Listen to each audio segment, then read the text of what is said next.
You've been chasing happiness your whole life. They told you it was out there, waiting at the next promotion, the next relationship, the next achievement.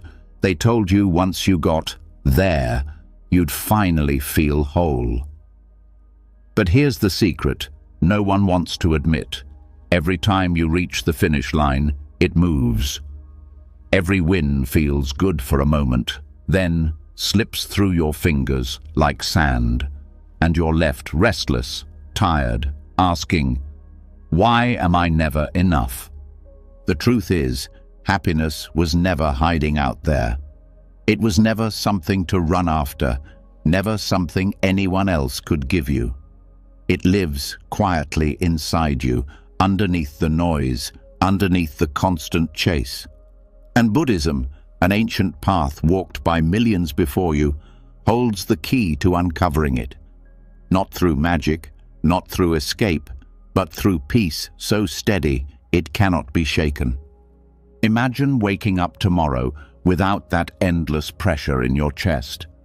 Imagine walking through the day lighter, calmer, unhooked from the constant urge for more. This isn't about giving up on life. It's about learning to live it fully, without chasing, without clinging, without fear of not being enough. Tonight, as you listen, something will shift. Your mind will quiet, your heart will breathe, and for the first time in a long time, you'll feel what's been waiting for you all along. Happiness that doesn't run, happiness that doesn't hide, happiness that finds you the moment you stop chasing. Are you ready? Let's begin. You've just seen that happiness isn't waiting at the end of some future achievement, but has been within you the entire time. Still, one of the biggest reasons people miss this truth is because of desire itself. Desire can be confusing. It pushes us forward. It feels like motivation. It promises that once we get what we want, joy will finally arrive. And yet, when we cling too tightly to that wanting, we often end up exhausted and disappointed. The paradox is that when we loosen our grip, when we stop trying to force life to deliver happiness through outcomes, peace begins to appear naturally. Desire is not something to eliminate. Without it, life would lose its energy. It's what inspires people to create art, write music, fall in love, build families, and pursue meaningful goals. But desire has two sides. On one side, it fuels growth and creativity. On the other, it can trap us in endless cycles of dissatisfaction, always needing the next thing before we allow ourselves to rest. The challenge is learning how to engage with our goals and desires without clinging to them as the sole source of happiness. Most of us have fallen into the habit of postponing happiness. We tell ourselves, I'll be happy when I get that promotion, when I finally meet the right partner, when I move into a better home. But when those things arrive, the joy is short-lived. Soon, the mind is restless again, searching for the next milestone. It's like pouring water into a cracked glass. The more we pour, the more it leaks out. The cycle never ends. Buddhism offers a different approach. It teaches that happiness isn't something waiting at the finish line. It's not dependent on reaching a certain point or checking off a goal. Instead, it emerges when we loosen our grip on outcomes. This doesn't mean giving up on ambitions or refusing to strive for improvement. It means living fully in the process, doing our best with intention, but not attaching our worth or peace to the result. Think of it like planting a garden. You prepare the soil, you water it, you tend to it with care. But you don't stand there demanding the seeds sprout faster. You trust that growth takes its own time, and in the meantime, you enjoy the feel of the earth in your hands, the sunlight on your skin, and the beauty of the garden as it is. Our brains, however, are not wired to rest easily in this perspective. Human beings evolved to be seekers. For our ancestors, survival depended on scanning for threats and chasing after resources. That constant drive kept them alive. But in today's world, where survival is less about immediate danger and more about the pressures of modern life, that same wiring often leaves us restless. We find ourselves endlessly scrolling, comparing, shopping, or planning. We are always in motion, always scanning for the next thing, rarely able to stop and recognize that this moment is already enough. Learning to want without grasping doesn't mean becoming passive or lazy. In fact, it makes us more effective.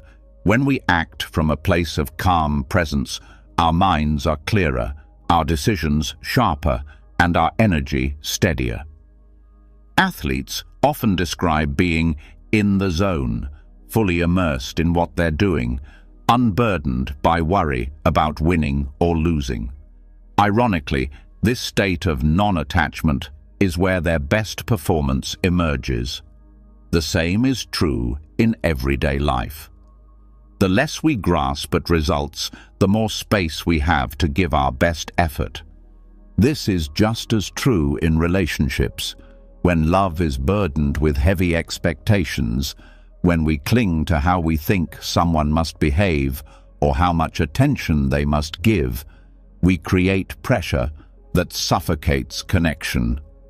The relationship becomes more about control than love.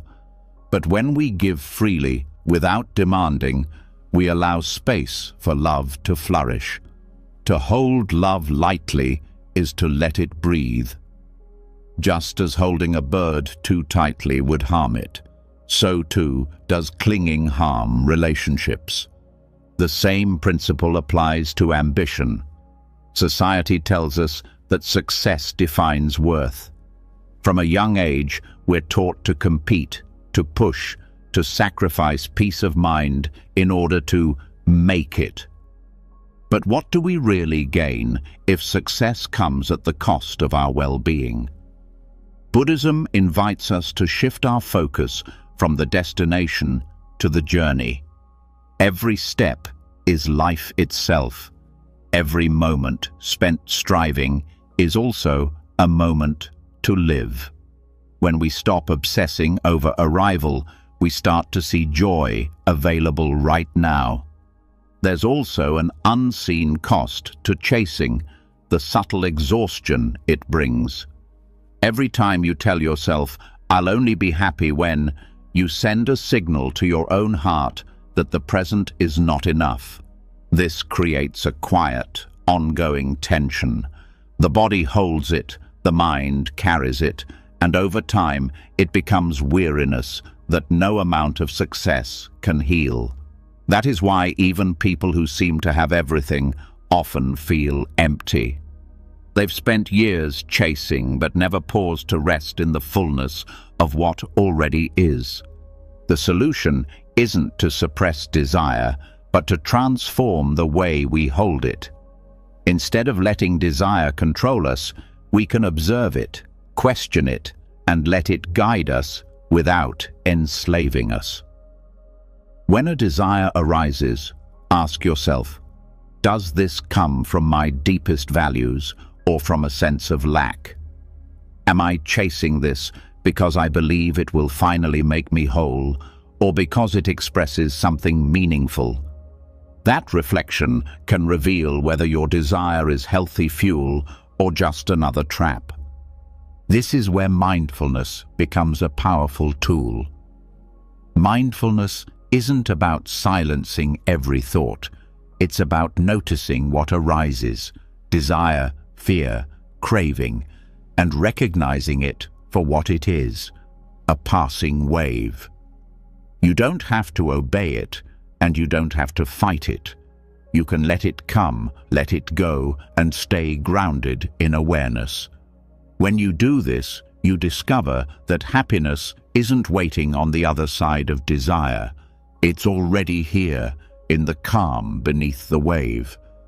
And with that calm comes a deeper joy in the ordinary, a simple meal, a walk outside, a quiet moment with a friend. These become enough. They don't need to be compared or upgraded. They hold their own quiet perfection. This perspective also weakens the pull of comparison. Instead of constantly measuring your life against others, you can stand firmly in your own path. You don't need to outrun anyone because you've stepped out of the race entirely. This is the heart of the paradox. When you loosen your grip, you don't lose life, you finally gain it. You continue to strive, to love, to dream, but you do so without chains. Desire doesn't disappear, but it transforms. It becomes a guide rather than a master. And in that shift, happiness begins to appear in the very moments where before it felt absent. The Buddha taught that clinging is the root of suffering. It isn't desire itself that hurts, but the way we grasp it, the way we demand that life unfold according to our plans. When we release that demand, suffering eases. What arises instead is a sense of coolness, of relief, of peace that doesn't depend on anything outside us. This way of living doesn't kill ambition or passion, it simply purifies it. The musician who plays out of love creates beauty far greater than the one who plays only to win applause. The same is true for us. When we release the need for success to prove our worth, we open ourselves to succeed with joy. Even modern research supports this wisdom.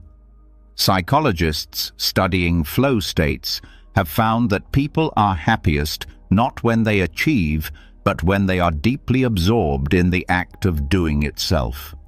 In flow, the obsession with results fades, and what remains is presence. Buddhism has been teaching this for centuries, the joy of being in the moment, of wanting without clinging. To live this truth, begin with small steps. Notice one area where you've been chasing. Ask yourself what it costs you. Then practice loosening the grip. Tell yourself, I can want this, but my peace doesn't depend on it. At first, the mind will resist, but with practice, you'll feel the freedom of no longer being bound by your desires. That freedom changes everything. Work feels lighter, relationships feel freer, and your inner world grows quieter.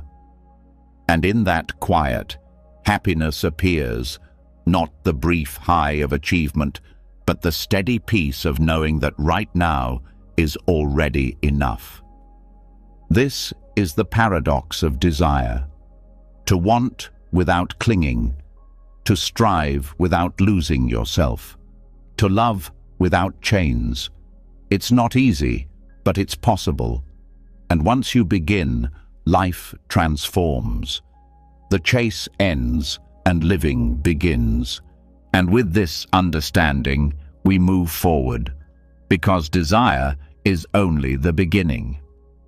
There are subtler forms of chasing, small, almost invisible habits that weigh us down.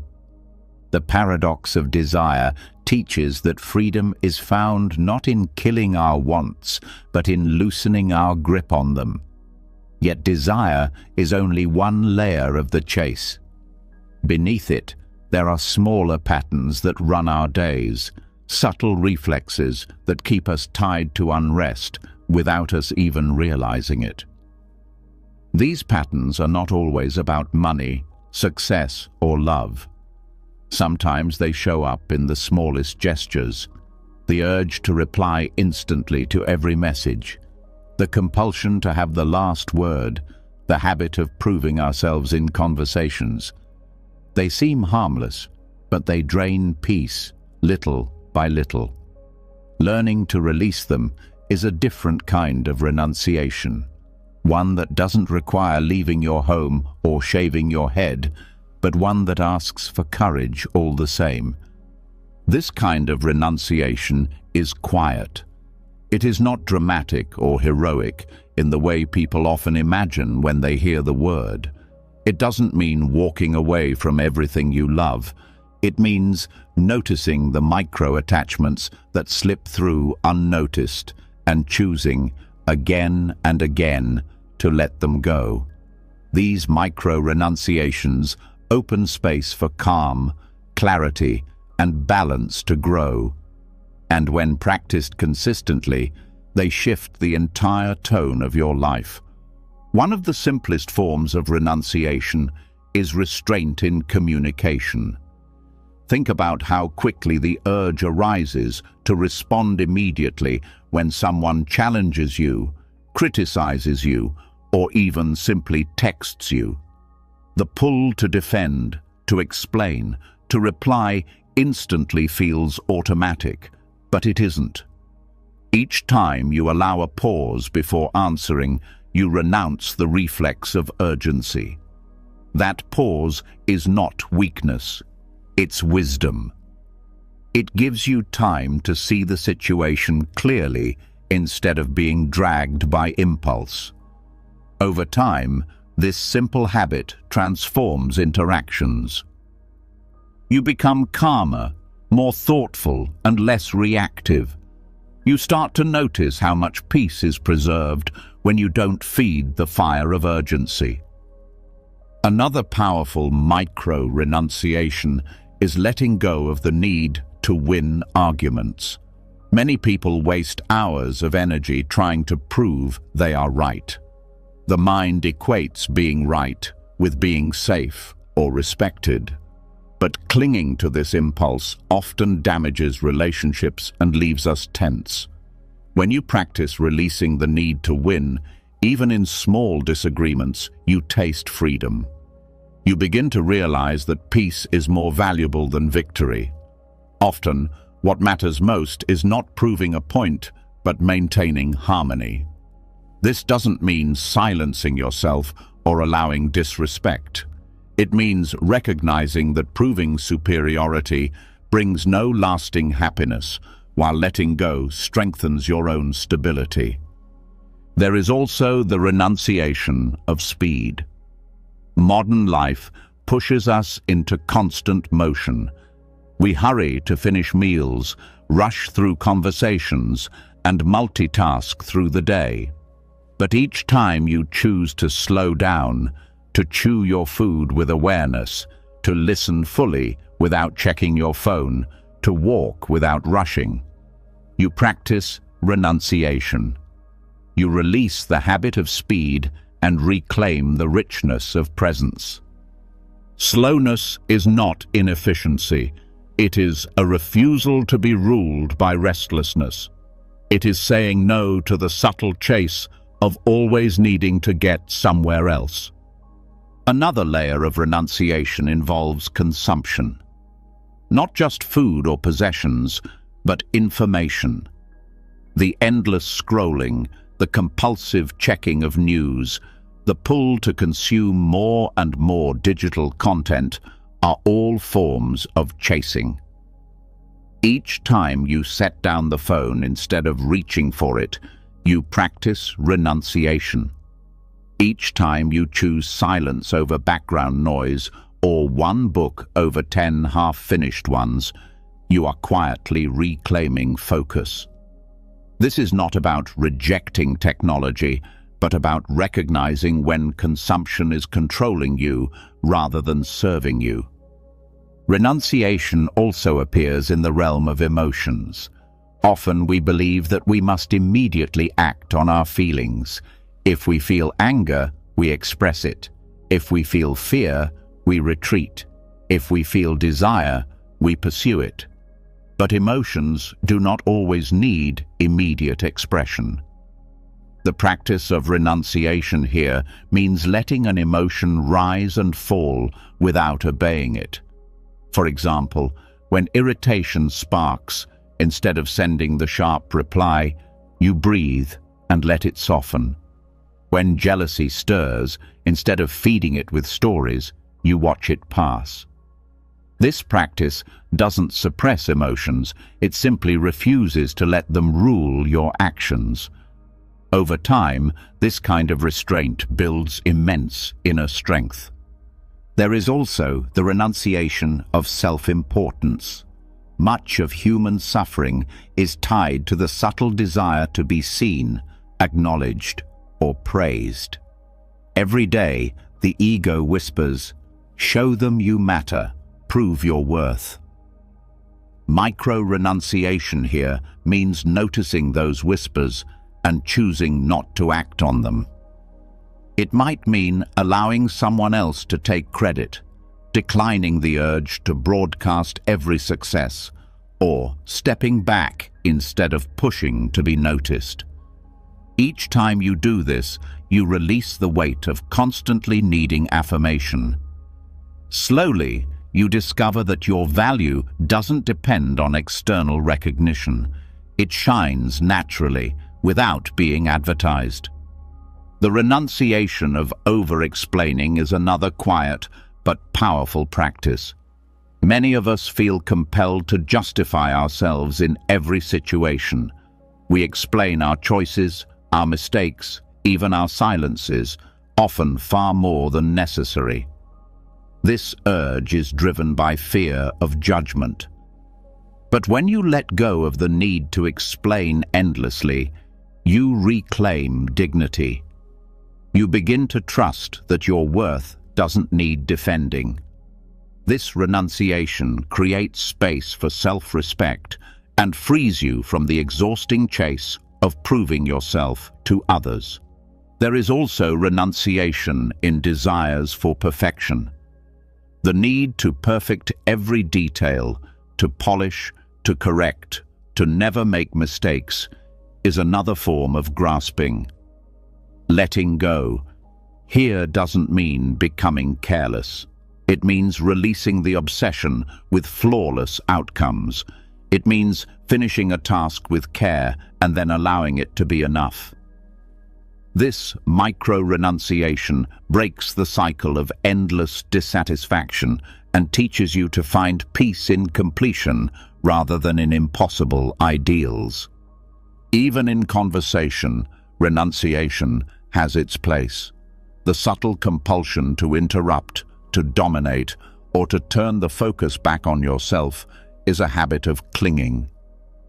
Each time you allow silence, listen fully, or let another person have the last word, you are renouncing ego-driven impulses. These choices build humility and deepen connection. They remind you that listening is often more powerful than speaking. In daily life, renunciation can even appear in choosing not to react to every external trigger. The noise of traffic, the rudeness of strangers, the frustrations of delays, all invite us to fight reality. But when you let these moments be as they are without resistance, you renounce the habit of fighting with life.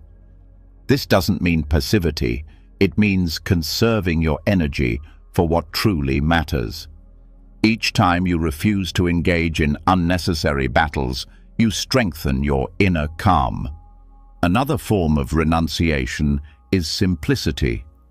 This doesn't require selling everything you own, but it does mean questioning constant accumulation. Do you need every new gadget, every extra item of clothing, every upgrade?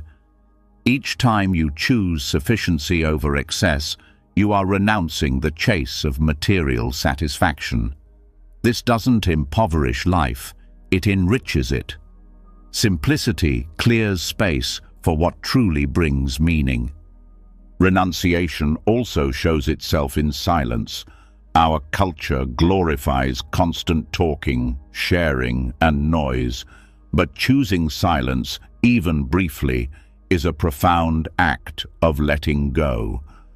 Silence allows the mind to settle, the heart to listen, and truth to surface.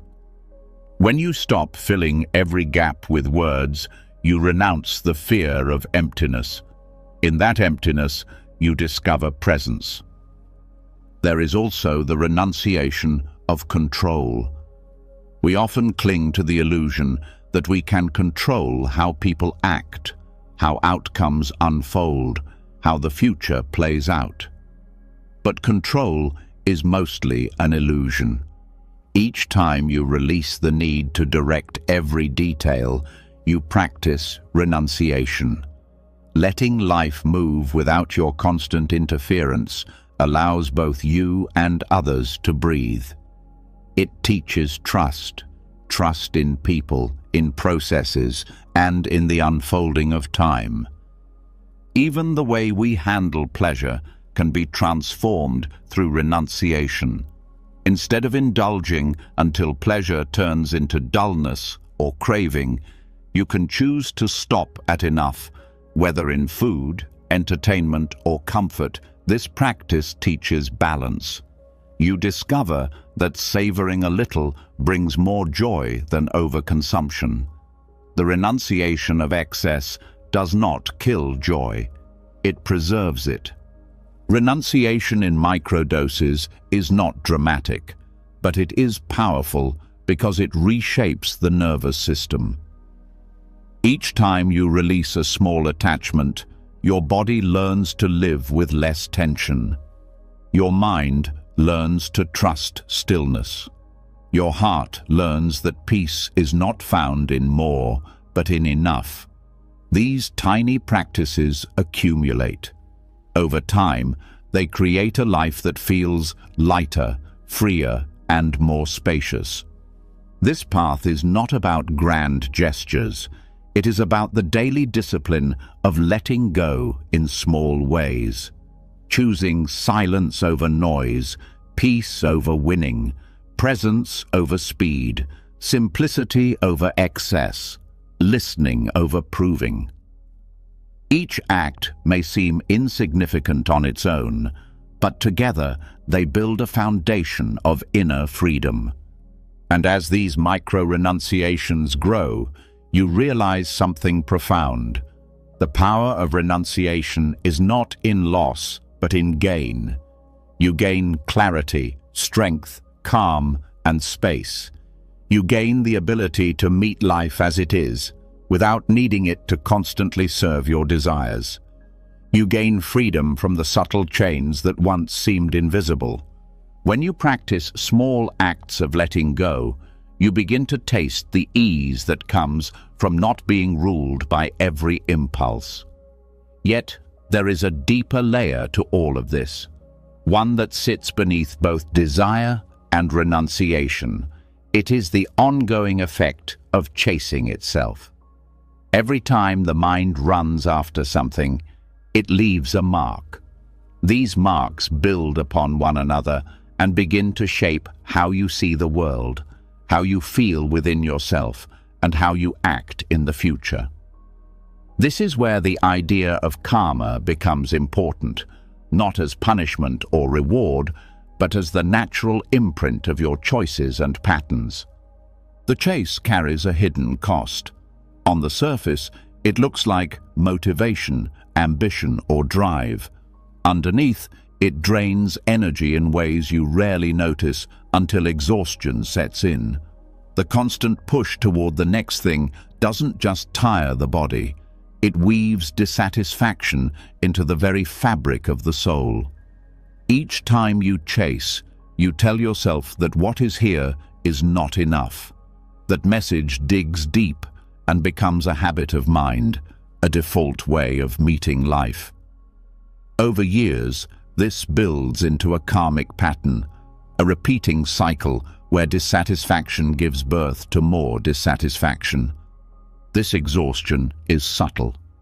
It is not like the fatigue that comes after a day of physical work. It is the weariness of never arriving, the heaviness that grows from living in constant almost. Even when you achieve what you wanted, relief is temporary because the imprint of chasing remains. The nervous system stays on alert, the mind keeps scanning, and the body holds tension as though peace is always around the corner but never here. This state becomes familiar, and familiarity tricks you into believing it is normal. But normal is not the same as healthy. One of the most destructive imprints created by chasing is the inability to rest in satisfaction. You could be sitting in a comfortable home with food in the fridge, friends who care, and yet feel restless because some goal remains unfinished or some possession is still out of reach. This constant awareness of what is missing overshadows what is already present. Over time, it trains the brain to always search for lack. The karmic echo of this habit is that even when blessings come, they are filtered through dissatisfaction. Chasing also creates energetic friction in relationships.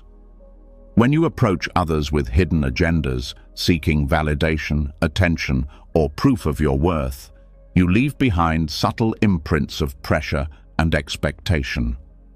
People feel it, even if unspoken. They sense the weight of being a means to your happiness rather than an end in themselves. That weight erodes trust and intimacy. The karma of such interactions is loneliness, because relationships built on neediness rarely sustain deep connection. On a deeper level, chasing shapes your inner dialogue. Each time you push towards something with the belief that it will complete you, you reinforce the message that you are incomplete. This message settles in like a seed, growing stronger with repetition. The karmic result is a life built on striving to fix what was never broken. Even achievements become part of the chase rather than an end to it. Instead of feeling whole, you feel temporarily patched, waiting for the next repair. The karmic cost is also seen in how the body responds. Stress hormones rise, sleep becomes shallow, digestion weakens, and the immune system falters. The body reads the chase as a sign of constant threat. This state of inner alarm, held for years, becomes illness, fatigue, or burnout. What began as ambition to improve life slowly turns into patterns that diminish vitality. These are karmic consequences, not because someone else imposes them, but because the body itself records every choice. Another subtle consequence of chasing is how it distorts perception of time. When you are always running after what is next, the present moment feels like an obstacle, something to endure on the way to somewhere better. Life becomes a series of waiting rooms. You are never truly here. Over decades, this builds a karmic impression of emptiness, because even though you lived through countless days, you were never fully alive in any of them. The exhaustion of the soul is not simply from effort, but from absence, being absent from your own life while chasing a future that never arrives. Chasing also imprints patterns of comparison. Each time you measure yourself against another, you carve a deeper groove of envy and insecurity. The karmic echo of this is endless dissatisfaction, because there will always be someone ahead, more skilled, more successful, more admired. Comparison is an endless ladder with no top. The soul becomes weary, not from climbing, but from never feeling the ground. The energetic cost of chasing shows up even in creativity. When you create with the intention of proving worth, the joy of expression fades. Art becomes a tool for approval rather than truth. The karmic imprint is that creativity becomes blocked or dry because it is no longer flowing freely, it is chained to outcome. Over time, the soul forgets how to play, how to explore, how to express without fear. This loss is subtle but heavy because it cuts off one of the deepest sources of vitality. The karma of chasing extends into how you relate to yourself. When you chase constantly, you abandon yourself in the present. You ignore your own needs for rest, reflection, or stillness in favor of external goals. The karmic echo is disconnection. You wake up one day feeling like a stranger to yourself, unsure of what you actually value, because your identity has been built on pursuit rather than presence. This is one of the most painful forms of exhaustion, not knowing who you are apart from the chase. Even spirituality is not immune. Many begin to chase peace, enlightenment, or awakening as if they were trophies. But the harder you run toward these states, the further they seem. The karmic result is frustration because chasing spiritual experiences carries the same imprint as chasing material ones. The pattern of dissatisfaction repeats itself under a different name. Instead of finding freedom, you carry the same restlessness into your practice. Karmic imprints do not vanish on their own. They ripple into the future until they are met with awareness and transformed. Every time you act from a place of lack, you deepen the groove of lack. Every time you act from presence, you deepen the groove of peace. The good news is that even the heaviest karmic patterns can be reshaped. The first step is noticing the subtle exhaustion that chasing brings. The second is choosing in small ways to step out of it. One way this transformation begins is through awareness of your body. When you feel the urge to chase, whether it's checking your phone, pushing harder at work, or proving a point, pause and notice your body. Do you feel tension in the chest, shallow breath, or restless movement? These are signs of the karmic pattern of chasing taking root in real time. By noticing, you create space to choose differently. Another way is by cultivating gratitude. Gratitude interrupts the karmic imprint of dissatisfaction by directing attention to what is already here. Each moment of genuine appreciation weakens the groove of chasing. Over time, gratitude builds a new pattern, one of sufficiency, of contentment. It doesn't erase desire, but it transforms the energy behind it. Compassion is another antidote. When you practice compassion toward yourself and others, you soften the harsh imprints left by chasing. You begin to see that everyone is caught in similar cycles of striving and exhaustion. Compassion shifts the energy from grasping to giving. This act of turning outward breaks the self-centered loop of dissatisfaction. Slowing down also interrupts karmic patterns. By doing one thing at a time with full attention, you step out of the momentum of the chase. Whether eating, walking, or listening, presence plants seeds of calm. These small choices gradually replace grooves of restlessness with grooves of ease. Meditation deepens this process. Sitting in silence, watching thoughts rise and fall without chasing them, retrains the mind. Each session erodes the habit of grasping. Over time, the karmic imprints of dissatisfaction begin to fade, replaced by the imprint of stillness. This doesn't happen overnight, but every practice session is a step in rewriting the script. The exhaustion of chasing is real, but it is not permanent. Each moment offers a chance to redirect energy, to plant seeds of peace instead of seeds of restlessness. The karmic echoes you carry today are the result of past patterns, but the ones you create now shape the future. The choice is always in your hands, to continue running in circles or to step out of the race and let happiness find you where you stand. The exhaustion of chasing reveals itself not only in what we pursue, but in how we see ourselves while pursuing. Every subtle imprint of restlessness is strengthened by the image we carry of who we believe we must be. Among the most seductive illusions is the belief that we need to be special.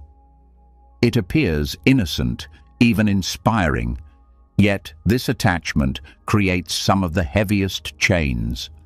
Beneath the desire to stand out lies a fear of being ordinary, unnoticed, or forgotten.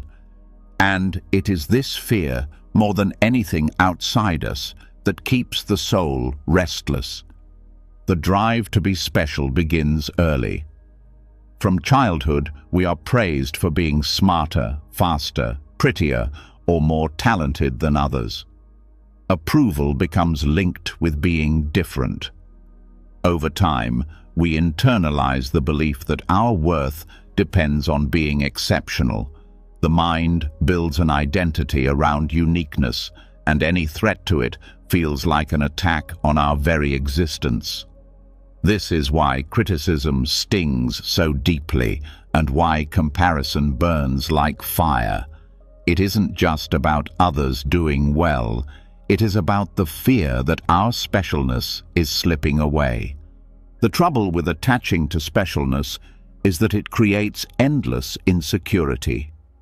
If your worth is tied to being unique, then you can never relax, because uniqueness must be constantly proven. Every achievement has an expiration date. Every recognition is temporary. The moment passes, and the pressure to prove yourself returns. The karmic echo of this attachment is dissatisfaction. No matter how much you accomplish, it will never feel secure. Specialness also separates. When we need to feel above or different, we begin to see others as rivals. Relationships become arenas for competition rather than spaces for connection. Even friendships can carry hidden tension when one person's success feels like the other's failure. Instead of celebrating each other, we silently compare. This subtle competition prevents intimacy, because behind the smile is the fear of being overshadowed. The pursuit of being special also distracts us from authenticity. When we are constantly performing uniqueness, we lose touch with what we actually feel and value. We wear masks to impress, speak words to stand out, and take actions, not because they reflect truth, but because they make us appear extraordinary. Over time, we may even forget who we are without the mask. The self becomes fragmented, hollow beneath the surface display. There is also a spiritual trap hidden in this desire. Even in practices meant to cultivate humility, the ego seeks a way to feel superior. People chase the identity of being the most enlightened, the most aware, the most compassionate.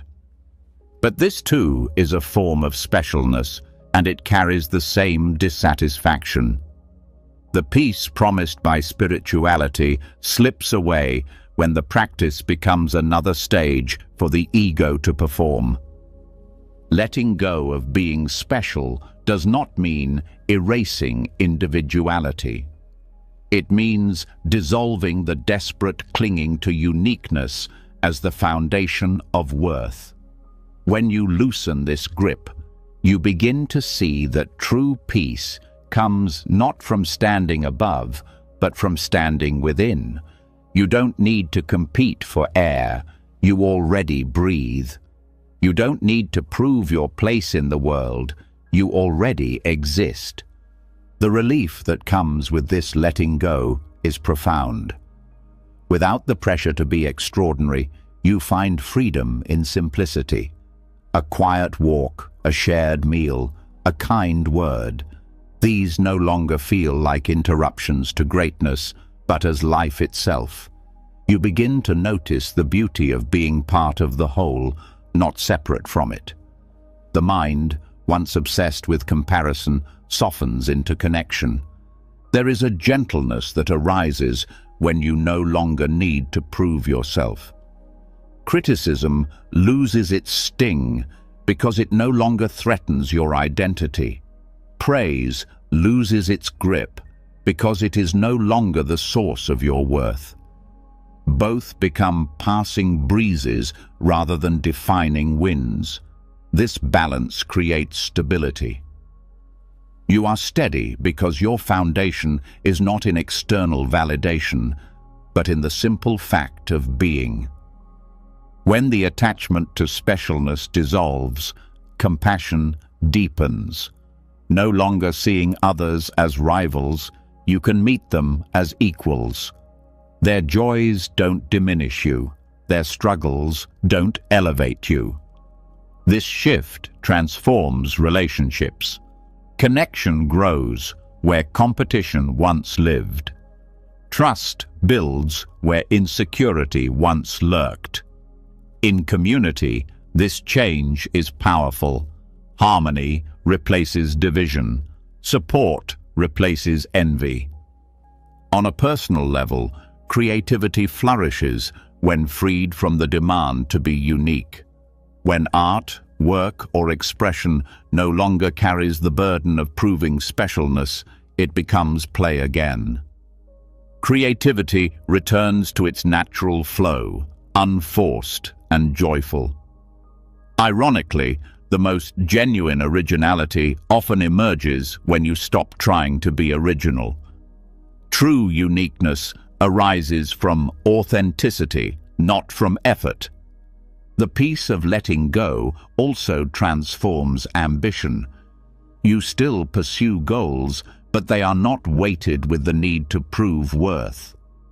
Success becomes sweeter because it is not tied to fear.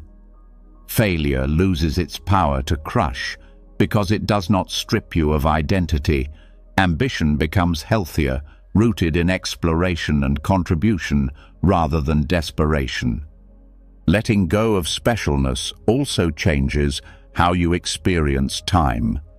When the ego demands constant proof of uniqueness, life feels like a race. There is always urgency, always another milestone. Without this pressure, time opens. Moments expand because you are no longer rushing to prove anything. Presence becomes natural and life regains depth. The body, too, feels the release. The tension of striving to stand out softens. The constant stress of comparison eases. Energy once spent on performance is freed for living. Rest comes easier, breathing deepens, and health improves because the body is no longer burdened by the nervous pressure of constant proving. At the deepest level, letting go of specialness reveals connection with all life. When the illusion of separateness fades, you see yourself not as above or below, but as part of the same fabric. This recognition brings a humility that is not weakness, but strength. It allows joy in being ordinary, because ordinary is no longer small, it is vast, shared, and alive. This shift does not erase individuality, but reframes it. You still have your gifts, your perspectives, your voice, but they are expressed without anxiety. You contribute to the whole, not to elevate yourself, but because expression is natural. Life flows through you, and in that flow, peace replaces struggle. The suffering created by clinging to specialness is subtle but heavy. It distorts relationships, drains energy, and blocks authenticity. Dissolving this attachment does not strip you of identity. It frees you from the constant fear of not being enough. It allows you to return to simplicity, to connection, and to the quiet strength of simply being. When this truth settles, the chase ends, not because you no longer care about life, but because you finally see that life itself was never waiting for you to be extraordinary. It was waiting for you to simply arrive. Letting go of the need to be special loosens a heavy chain, but beneath that lies another force just as binding: expectation. It is quieter, less obvious, yet it shapes how we meet every moment. Expectation whispers how people should behave, how days should unfold, how the future should look. And when reality does not match, tension rises. This tension may feel natural, but in truth, it is a form of subtle aggression toward life itself. Each expectation is a demand, a way of saying, what is here is not enough until it bends to my will. Expectation is rarely questioned because it hides behind words like hope, standards, or vision. On the surface, it seems harmless. Yet beneath it, expectation is a seed of conflict. When you expect someone to act a certain way, you resist who they are in the present. When you expect the world to follow your script, you resist the world as it is. This resistance, repeated over and over, shapes the nervous system into one of restlessness, irritation, and quiet hostility. It may not always erupt into anger, but the energy of aggression is present. One of the clearest expressions of this is found in relationships. Expecting someone to meet every need, to always understand, to always respond as you wish, sets both of you up for suffering. No one can live up to the endless scripts the mind writes. When they fail, resentment builds. The expectation becomes a lens through which you no longer see the person as they are, but as they fail to be. The hidden violence here is subtle but real. It reduces the person to a role in your story, denying their freedom to simply be. Expectation also distorts how we approach ourselves. When you constantly demand perfection from your own actions, appearance, or achievements, you are at war with yourself. Every mistake becomes evidence of failure, every imperfection a wound. This internal aggression wears the soul down. Instead of being a source of support to yourself, you become your harshest opponent. The karmic echo is exhaustion, not because you worked hard, but because you refused to allow yourself to be human. Another form of hidden violence appears when expectation collides with time. You expect progress to happen at a certain pace, healing to occur by a certain date, goals to be reached on a specific timeline. When reality takes longer, frustration surfaces. Life becomes a constant argument with time itself, as if time were a servant ignoring your commands. Yet time does not bow to expectation. The more you demand, the heavier the dissatisfaction becomes. This aggression is not only inward, but outward. When expectations are projected onto friends, children, partners, or colleagues, subtle pressure builds. People feel judged, even if nothing is said. They sense that their worth in your eyes is conditional, tied to how well they fulfill your image of them. This unspoken pressure erodes trust and openness. Instead of safety, the relationship carries the undercurrent of demand. Even daily life is shaped by this hidden violence. Expecting constant comfort, flawless service, or uninterrupted ease turns ordinary inconveniences into battles. Traffic, delays, noise, or weather become personal insults because they fail to match the story in your mind.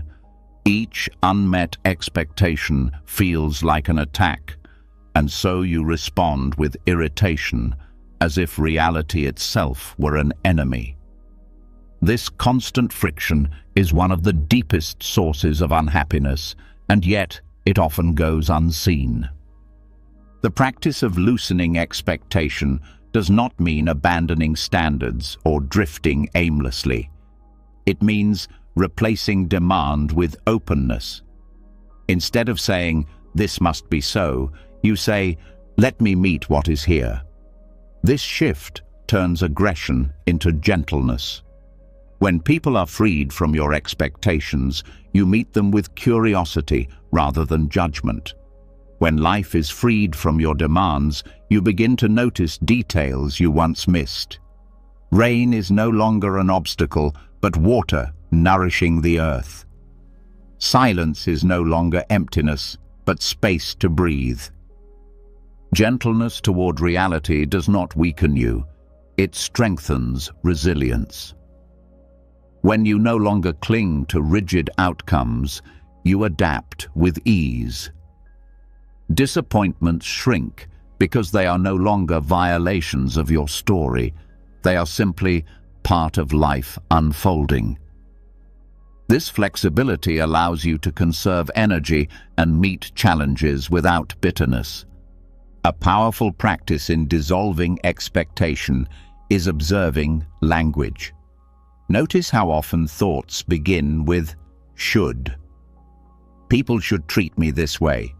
Life should be fair. Success should come faster.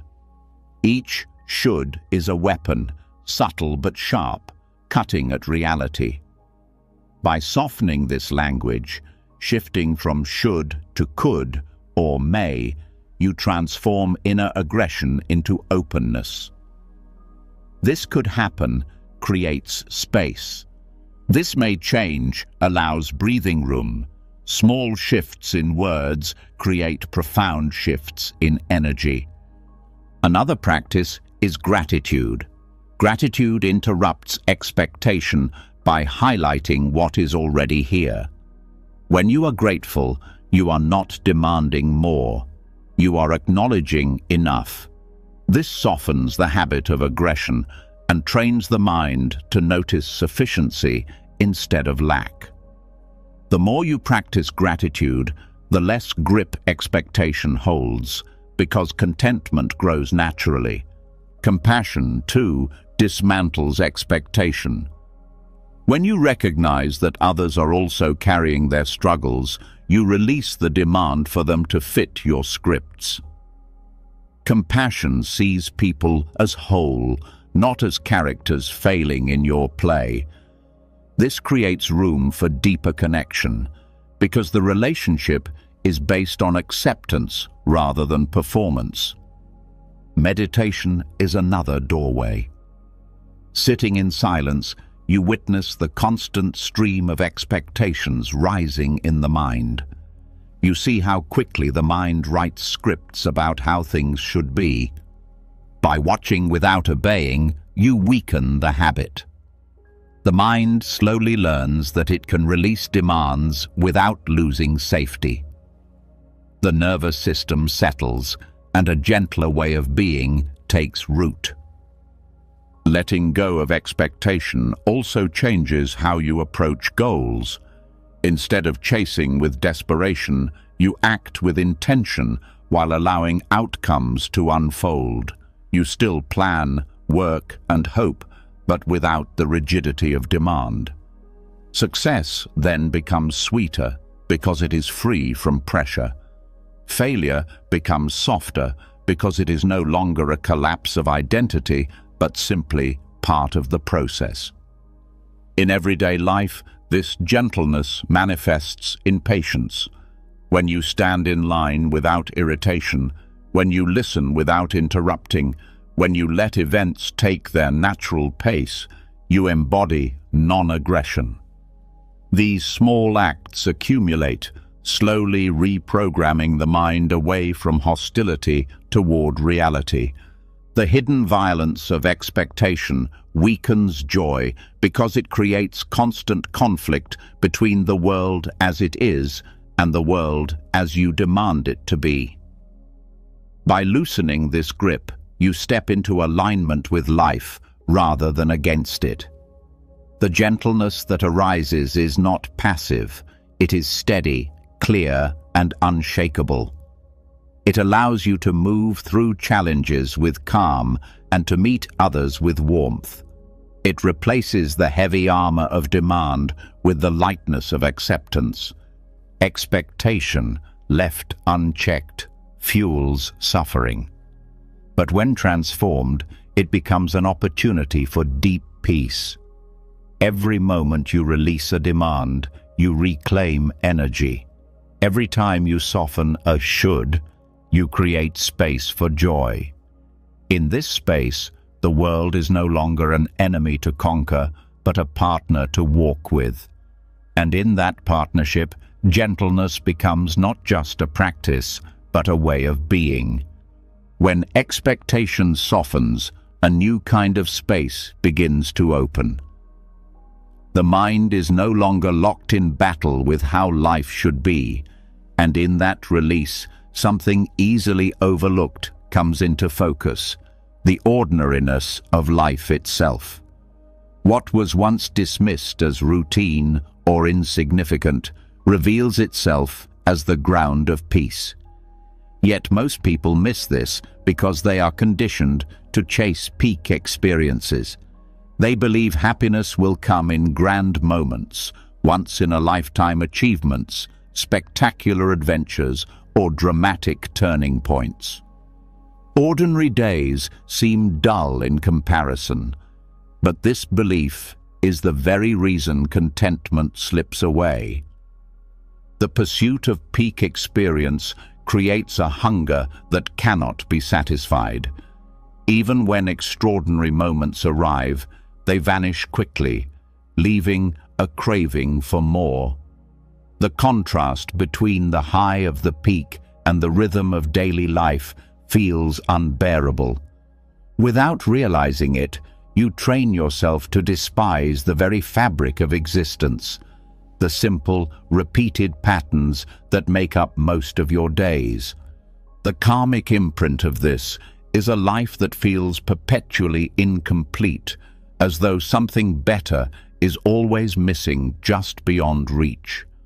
Ordinary moments are not a barrier to peace. They are the entry point. When you pour a glass of water, when you sit down to eat, when you sweep the floor, these are not interruptions to real life, but life itself. When attention is present, these moments reveal a quiet beauty, the weight of the glass, the taste of food, the sound of the broom across the floor, each carries depth. When awareness rests fully here, the restless mind begins to settle.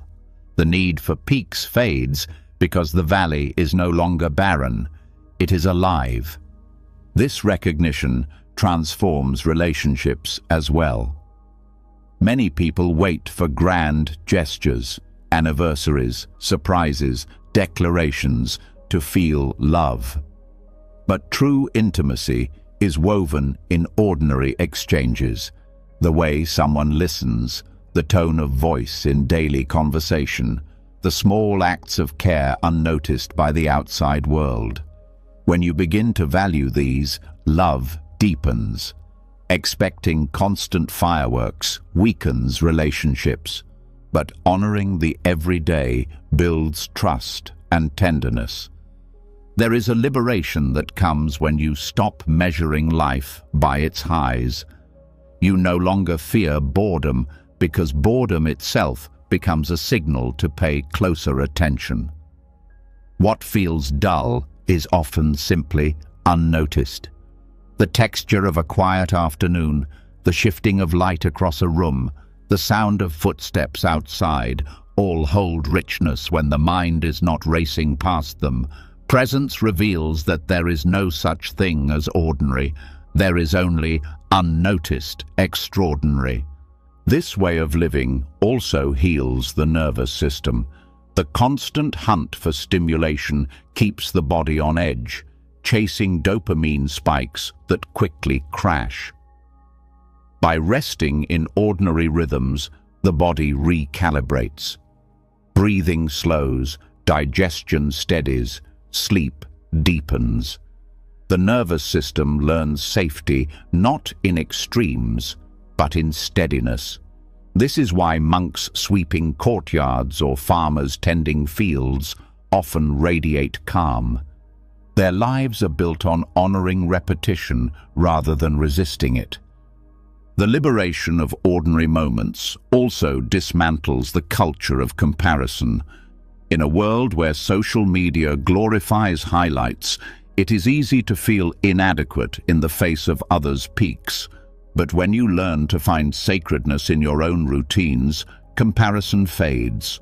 Someone else's vacation or success no longer diminishes your quiet walk, your shared meal, your morning ritual. The craving to match their highlight reel weakens because you see the value in what is already in front of you. A deeper spiritual truth emerges here. The sacred is not hidden in rare events, but woven into the everyday. The Buddha pointed again and again to awareness of simple acts, breathing, walking, eating, as gateways to awakening. These acts are accessible to everyone, every day. You do not need to climb mountains or reach enlightenment to taste peace. You need only to meet your ordinary life with full presence. This perspective also shifts ambition. Instead of racing toward rare milestones, you begin to invest in daily practices. Small disciplines, morning meditation, regular gratitude, mindful listening become more transformative than any single peak achievement. Consistency in the ordinary builds a life that feels whole. Peaks may still come, but they no longer define you. The rhythm itself becomes enough. There is also a profound freedom in no longer fearing repetition. Many people dread routine, believing it steals variety and joy. But repetition can be soothing when met with awareness. The morning coffee, the walk to work, the evening chores, when seen without resistance, they become anchors of stability. They remind you that life is not about novelty, but about presence. In their steadiness, you find peace. The liberation of the ordinary also allows for deeper creativity. When you are not desperate for highs, you begin to see inspiration in small details. A child's question, a bird's call, the changing colors of the sky, these spark insight when you are available to them. Creativity becomes less about chasing inspiration and more about being awake to what is already here. The peace found in ordinariness is also more durable. Peak experiences fade quickly, but daily moments repeat. By rooting happiness in the ordinary, you place it where it is most available. Every day offers opportunities to notice, to appreciate, to rest in simplicity. This makes peace sustainable, not dependent on rare events, but accessible in every breath. There is a humility that grows when you no longer need constant highs. You see that life is not about conquering, but about participating. You become less obsessed with legacy and more engaged with presence. Washing dishes is no longer below you. It is a practice of care.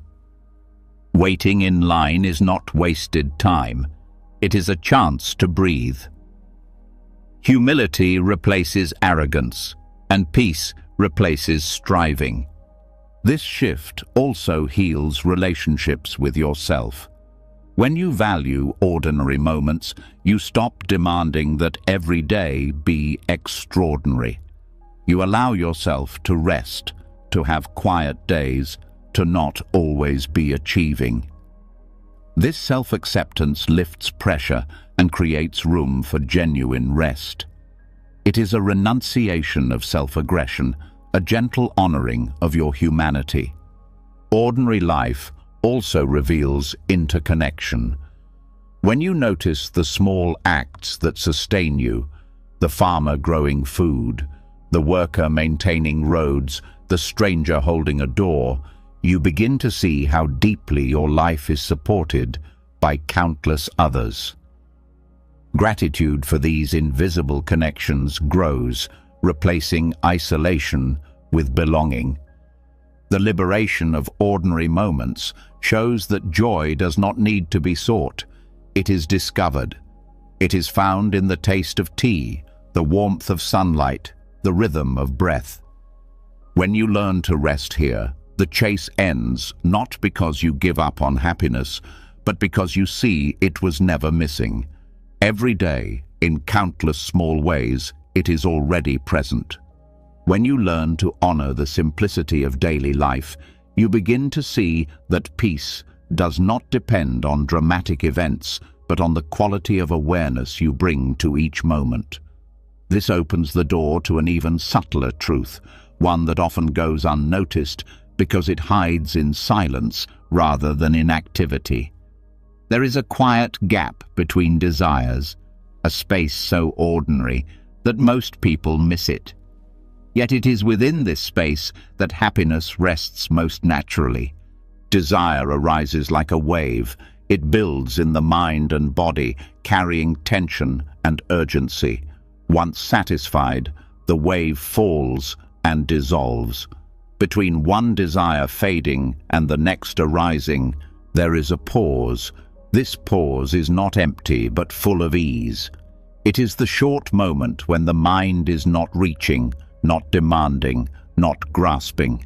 In this brief window, you are free, but the habit of chasing blinds you to it. Most people rush from one want to the next without noticing the stillness that was available in between. The Buddha pointed to this space as a doorway into liberation. When desire stops for even a moment, the restless wheel of craving halts. What remains is clarity, calm, and sufficiency. You do not need to eliminate all desires to experience this. You only need to notice the natural pause that arises when one is fulfilled or when one falls away unmet. In that interval, you see that happiness does not depend on the next acquisition. It is already here in the absence of striving. The nervous system reveals this truth clearly. Consider the satisfaction after quenching thirst. The moment the body is no longer craving water, there is a release. Muscles soften, breath steadies, the mind relaxes. This release is not created by the water itself, but by the absence of craving once thirst is gone. The relief you feel is not in the object, but in the freedom from wanting. This shows that what you truly seek is not the object of desire, but the space left behind when the grip of desire ends. The same principle can be seen in larger experiences. After striving for a goal and finally reaching it, there is a brief rest. But soon the mind shifts to the next pursuit. The sweetness you feel is not in the goal itself, but in the temporary silence of craving.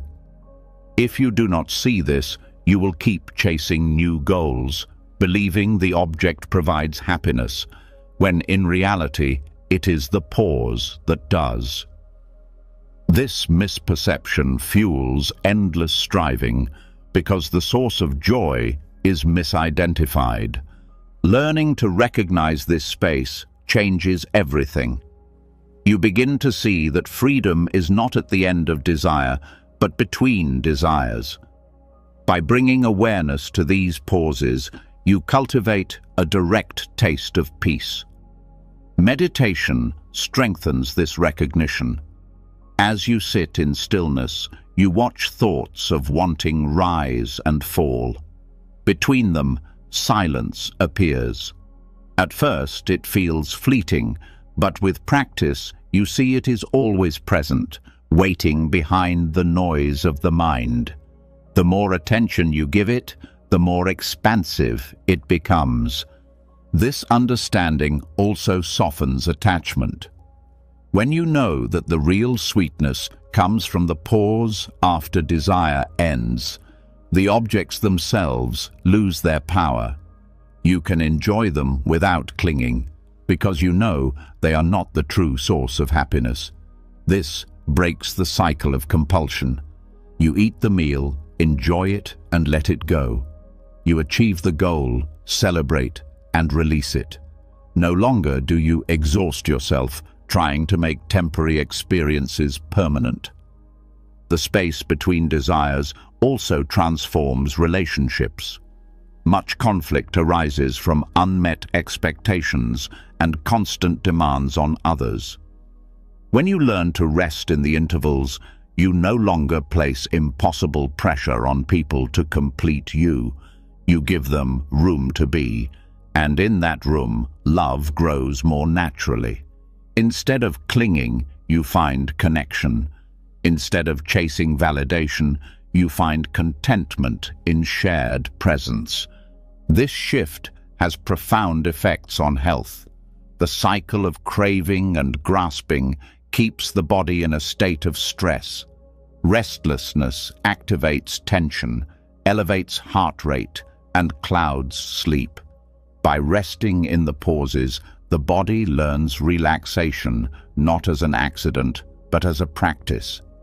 This recalibration restores balance to the nervous system, allowing healing and resilience. Peace becomes embodied rather than abstract.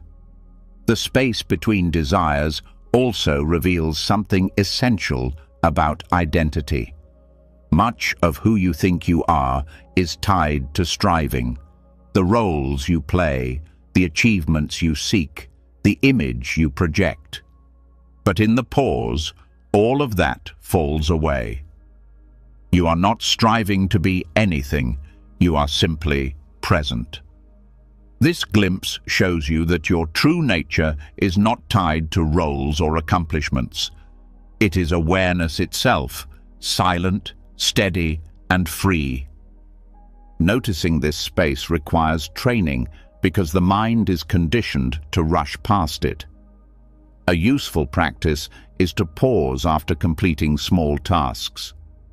After finishing a meal, before reaching for your phone, sit in the quiet for a moment. After sending an email, rest your hands and breathe before starting the next. These small pauses reveal the taste of freedom in ordinary life. Over time, you begin to see that peace is not rare, but woven between every action. Another practice is to notice the breath. Between inhalation and exhalation, there is a natural pause. This pause is effortless and recurring. Resting awareness there trains the mind to find comfort in stillness. The breath becomes a teacher, showing that the rhythm of life includes natural spaces of silence. By attuning to these, you strengthen the ability to rest in the gaps between desires. The insight into this space also reshapes ambition. You do not stop setting goals or working toward them, but the energy behind them shifts. Instead of chasing completion for the promise of happiness, you approach goals as expressions of creativity and contribution.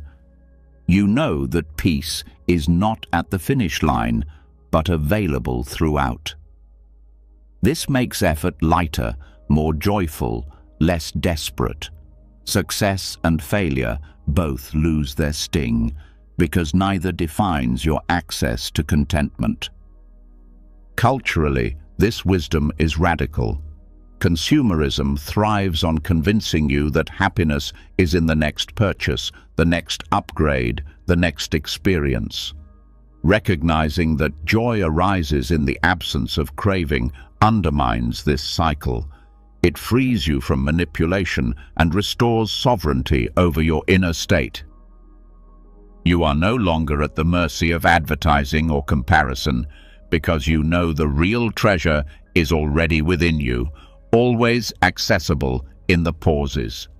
This insight also fosters compassion.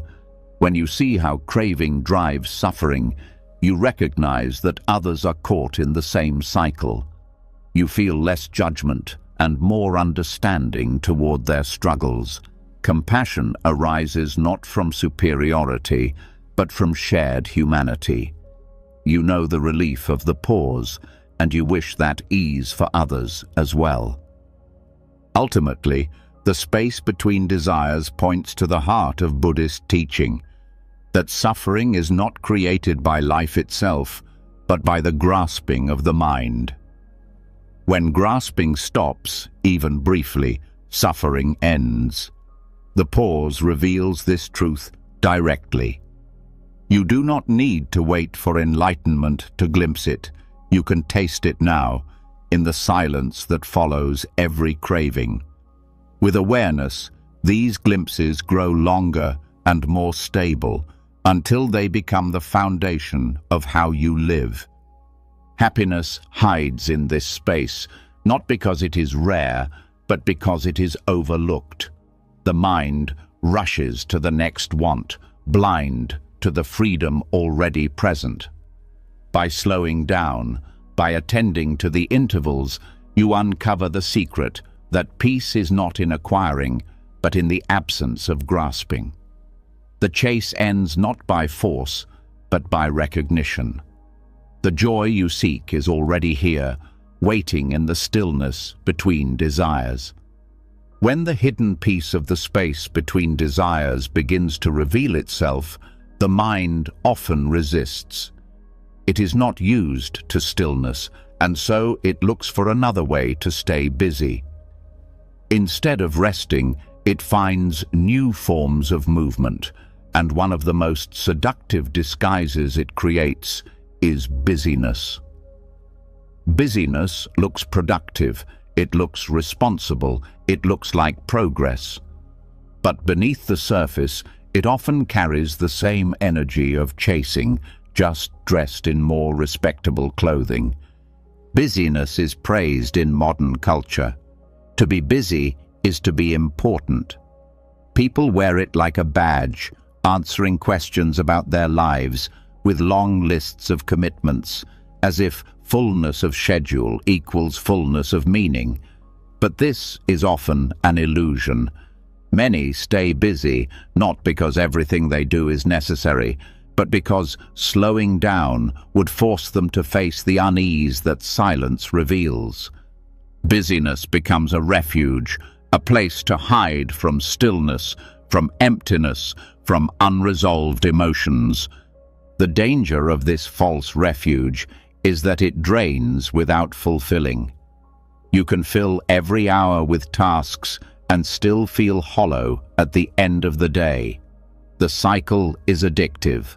The more you do, the less you feel, and the less you feel, the more you do. Productivity becomes a way of numbing, a way of avoiding the deeper work of presence. The karmic imprint is dissatisfaction, because no matter how much is accomplished, the sense of incompleteness remains. This shows up in work culture most clearly. Many believe that endless activity equals value. Long hours are mistaken for dedication, busyness for contribution. Yet, when examined closely, much of this activity is shallow. Emails that did not need to be sent, meetings that solved nothing, reports that no one will truly read. The movement creates the appearance of progress, but clarity is lost. Stepping back often reveals that fewer, more intentional actions create far more impact than constant motion. Busyness also invades personal life. Days become filled with errands, entertainment, social obligations, and distractions. There is always something next. Another notification, another episode, another scroll. These activities may not be harmful individually, but when piled together without pause, they create noise that drowns out presence. Life becomes fragmented, attention scattered, and genuine connection rare. The illusion of being occupied replaces the reality of being alive. The root of busyness is often fear. Fear of being unworthy, if not productive. Fear of being left behind. Fear of facing silence, where unresolved pain or emptiness might surface. The mind convinces itself that constant motion will keep these fears at bay, but avoidance only strengthens them. What you refuse to face grows stronger in the shadows. Busyness becomes a cage disguised as freedom, trapping you in cycles that prevent true clarity. The first step in dismantling this false refuge is honesty.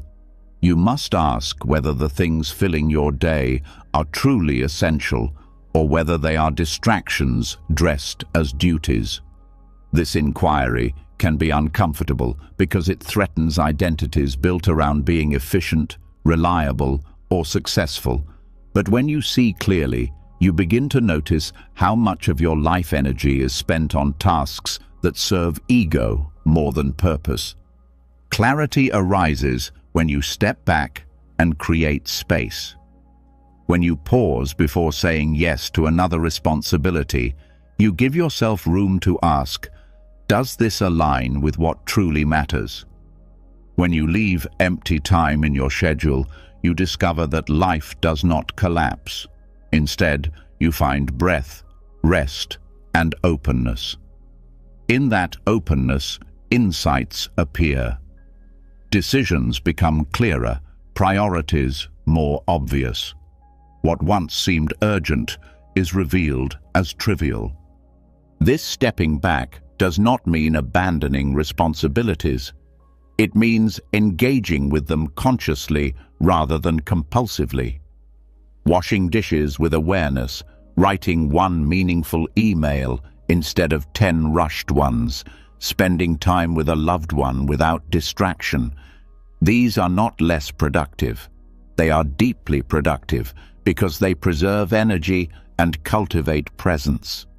The quality of action matters more than the quantity. Another practice to dissolve the illusion of busyness is stillness. Sitting quietly, even for a few minutes, reveals how restless the mind is. At first, discomfort rises, the urge to check the phone, to plan, to move. But if you stay, the restlessness softens. Stillness shows that the urge to be busy is not a necessity, but a habit. By practicing stillness, you retrain the nervous system to rest in calm rather than chaos. Nature also teaches this lesson. Trees grow without rushing, rivers flow without schedules, seasons shift without urgency. None of this is wasted motion, yet none of it is frantic. Aligning with these rhythms shows that true productivity is steady, patient, and effortless compared to the human obsession with constant activity. Observing nature reminds you that clarity comes not from doing more, but from being in harmony with what is. Busyness also hides in the mind's narrative about identity. Many people believe, if I stop, I will fall behind, or if I rest, I will lose value. These beliefs keep the wheel spinning, but when examined, they dissolve. Falling behind compared to whom? Losing value in whose eyes? These questions reveal that busyness is often fueled by comparison and fear of judgment. Letting go of these beliefs weakens the compulsion to overfill life. Slowing down restores depth to relationships. When you are no longer rushing from one task to the next, you have time to listen, to notice, to connect. A conversation becomes meaningful when not treated as an item on a checklist. Presence communicates more than words ever could. Busyness robs relationships of depth, but stillness nourishes them. The liberation from busyness also restores creativity. In constant motion, the mind has no space to wander or dream. Ideas need stillness to grow. Many breakthroughs in art, science, and philosophy arose not in moments of frenzy, but in quiet reflection. When you create margin in your life, inspiration finds room to enter. Busyness suffocates it. Silence invites it. The body benefits as well. Constant motion without rest depletes energy and weakens resilience. Stepping away allows the body to recover, the nervous system to reset, and vitality to return. True productivity requires balance, not overextension. Just as fields must lie fallow to remain fertile, the human body and mind require rest to function fully. Letting go of busyness also shifts how you define success. Instead of measuring life by the number of tasks completed, you begin to measure by the depth of experience, the clarity of intention, the peace of mind. Success becomes less about being constantly occupied and more about living meaningfully. This redefinition breaks the illusion that busyness equals value. Ultimately, the false refuge of busyness crumbles when you recognize that clarity is found not in doing more, but in doing less with presence. Stepping away does not weaken you. It strengthens your vision. It allows you to meet life directly, without the noise of unnecessary tasks. The chase for worth through busyness ends, and in its place, you discover the simplicity of being clear, steady, and free. When the illusion of busyness begins to fall away, another layer of the chase is exposed.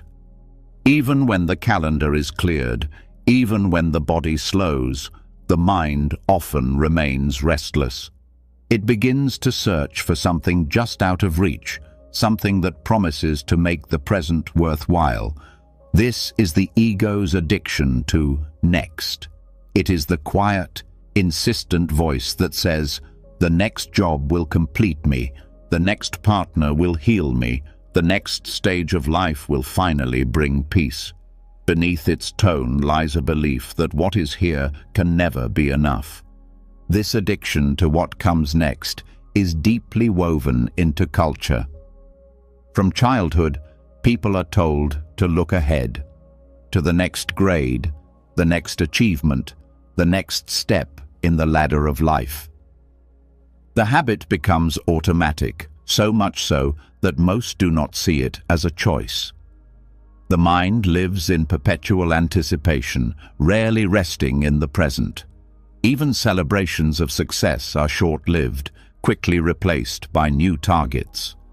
The moment of arrival collapses into another departure, and the cycle continues without pause. The cost of this addiction is constant dissatisfaction. When the ego is obsessed with next, the present moment feels incomplete. Meals are eaten while thinking of the next task. Conversations are held while waiting to say the next thought. Journeys are taken with eyes fixed on the next destination. Life slips past, not because it is short, but because attention is elsewhere. The karmic imprint is a life lived half absent, always waiting for a better tomorrow that never fully arrives. This obsession creates a deep restlessness. Even in stillness, the mind searches for what is missing. A quiet afternoon feels wasted unless it leads to progress. A relationship feels unstable unless it promises a future outcome.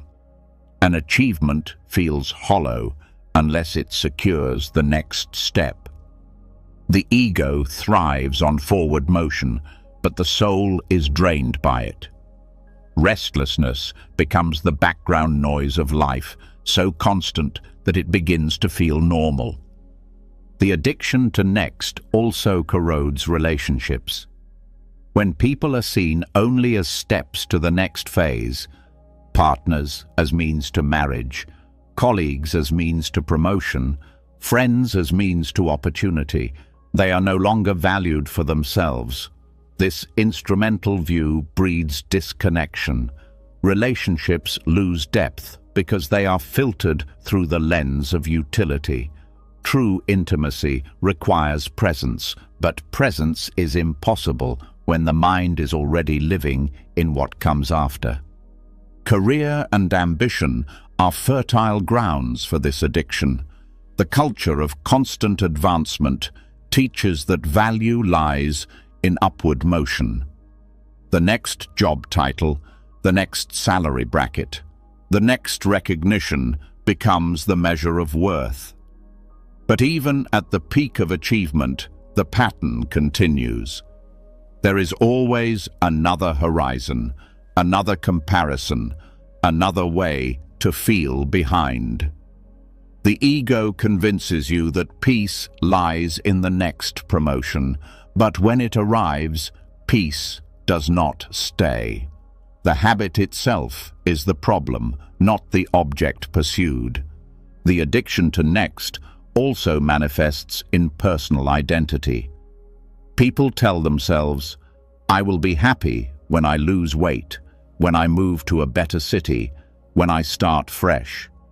Life becomes a conditional contract with the future. This conditionality drains joy from the present, because identity is always placed in a state of becoming rather than being.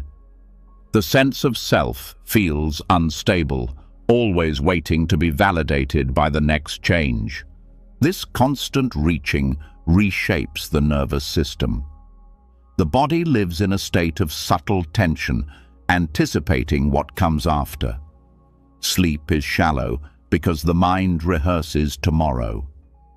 Meals do not nourish because attention is elsewhere. Even leisure is restless as the ego wonders what will come after the break. Over time, this produces exhaustion not from activity, but from the inability to rest. The body carries the weight of a future that never arrives. The addiction to next also obscures gratitude. When the focus is on what is coming, what is here is overlooked. A job once prayed for becomes a burden because the next job is not yet here. A partner once cherished becomes ordinary because the mind fantasizes about what could come after. The home once celebrated becomes unsatisfying because the next upgrade looms in thought. Gratitude cannot coexist with constant forward projection. Breaking free from this addiction requires recognition that the promise of next is an illusion. The joy you expect from the future is never in the future. It is in the gap that opens when desire falls silent. That gap is available now, not later. The challenge is to stop outsourcing peace to tomorrow and to reclaim it in the present. A practical way to loosen the grip of next is to notice small completions. When you finish a task, instead of rushing to the next, pause and rest in the satisfaction of completion. This pause interrupts the cycle of constant forward motion. Over time, it retrains the mind to value presence over projection. Another approach is mindfulness in ordinary actions. When walking, simply walk. When eating, simply eat. The ego will try to pull you forward, thinking of the next step, the next bite. But with practice, you return to the current moment. This anchors you in what is, revealing that peace is not waiting in the distance, but available now. Reflection also helps dissolve the illusion. Consider past achievements that once seemed like the key to happiness. Notice how quickly they faded into the background, replaced by new desires. This recognition weakens the belief that the next thing will be different. It exposes the pattern as a cycle, not a solution. The addiction to next is not just individual, but collective. Societies glorify progress, expansion, growth. Economies depend on the promise of more. Breaking free requires courage to step against cultural current, to value depth over speed, sufficiency over accumulation. This courage does not isolate you, it liberates you from systems that thrive on your perpetual dissatisfaction. Letting go of next does not mean abandoning dreams or refusing growth. It means releasing the desperation that ties happiness to outcomes. Goals can still inspire, but they are pursued from wholeness rather than lack. The journey itself becomes meaningful because you are present in it rather than rushing through it. Success no longer defines your worth, and failure no longer erases it. Both are simply experiences, not verdicts. When the addiction weakens, life regains texture. Colors seem brighter because you are here to see them. Conversations deepen because you are not rushing ahead. Meals satisfy because you are present to taste them. Time feels richer because it is no longer spent waiting for something else. The ordinary becomes extraordinary, not because it has changed, but because your attention has. At its heart, the ego's obsession with next is a refusal to accept that life is already enough. But when you stop running, you discover a peace that does not depend on arrival. The cycle breaks, and you see that happiness was never waiting in the next chapter. It was hidden in the page you were already on. The addiction to what comes next shows how the ego endlessly pulls the mind forward, refusing to rest in what is. But this restless energy does not only express itself in careers, relationships, or material desires. It can also sneak into the spiritual path itself. The search for awakening, peace, or enlightenment can become another chase, another identity, another competition dressed in sacred clothing. This is what many teachers call spiritual materialism, the hidden tendency to treat inner growth as a possession, a badge of honor, or a way of elevating the self. Spiritual materialism is subtle because it disguises itself as sincerity. On the surface, it looks like discipline, devotion, or aspiration. Beneath it, the same hunger for specialness and future reward operates. Instead of chasing money or recognition, one begins chasing mystical experiences, profound insights, or the identity of being advanced on the path. The ego adapts, changing costumes but keeping the same underlying addiction: more, better, higher. This pattern often begins innocently. Someone discovers meditation, yoga, or wisdom teachings and feels genuine relief.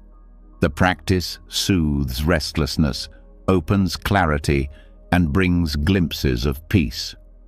But soon the mind grasps at those glimpses, turning them into goals. Meditation becomes not a space of letting go, but a performance. How deep can I go? How quickly can I awaken? How can I compare my progress with others? The practice, meant to dissolve grasping, becomes another object of grasping. The danger here is that the ego hijacks what was meant to free you. Instead of loosening attachment, spiritual practice tightens it by attaching identity to being spiritual. People begin to talk in spiritual language, dress in spiritual fashion, or collect spiritual experiences like trophies. They measure worth by how calm they appear, how long they meditate, or how many retreats they attend. This is not peace, but performance. It is not liberation, but another form of subtle imprisonment. Spiritual materialism also manifests in the search for extraordinary states. Many chase bliss, visions, or altered experiences as proof of progress. Yet the Buddha and countless teachers emphasized that the real measure of practice is not peak states, but freedom from craving, compassion toward others, and presence in ordinary life. When spirituality becomes a hunt for highs, it mirrors the same cycle as material chasing. Temporary satisfaction followed by emptiness and the need for more. Another form of this disguised chasing is the identity of the humble seeker. Ego thrives not only on pride, but also on the appearance of humility. Someone may downplay their practice publicly, but inwardly cling to the belief that they are more advanced or purer than others. This creates division, turning spirituality into hierarchy. Instead of dissolving the self, the practice builds a subtler, more rigid self-image. The karmic cost of spiritual materialism is profound. Instead of loosening restlessness, it deepens it. People may practice for years, yet remain agitated, judgmental, or anxious, because the practice is rooted in striving rather than surrender. Even compassion can become distorted, helping others not for their sake, but to reinforce the image of being kind or holy.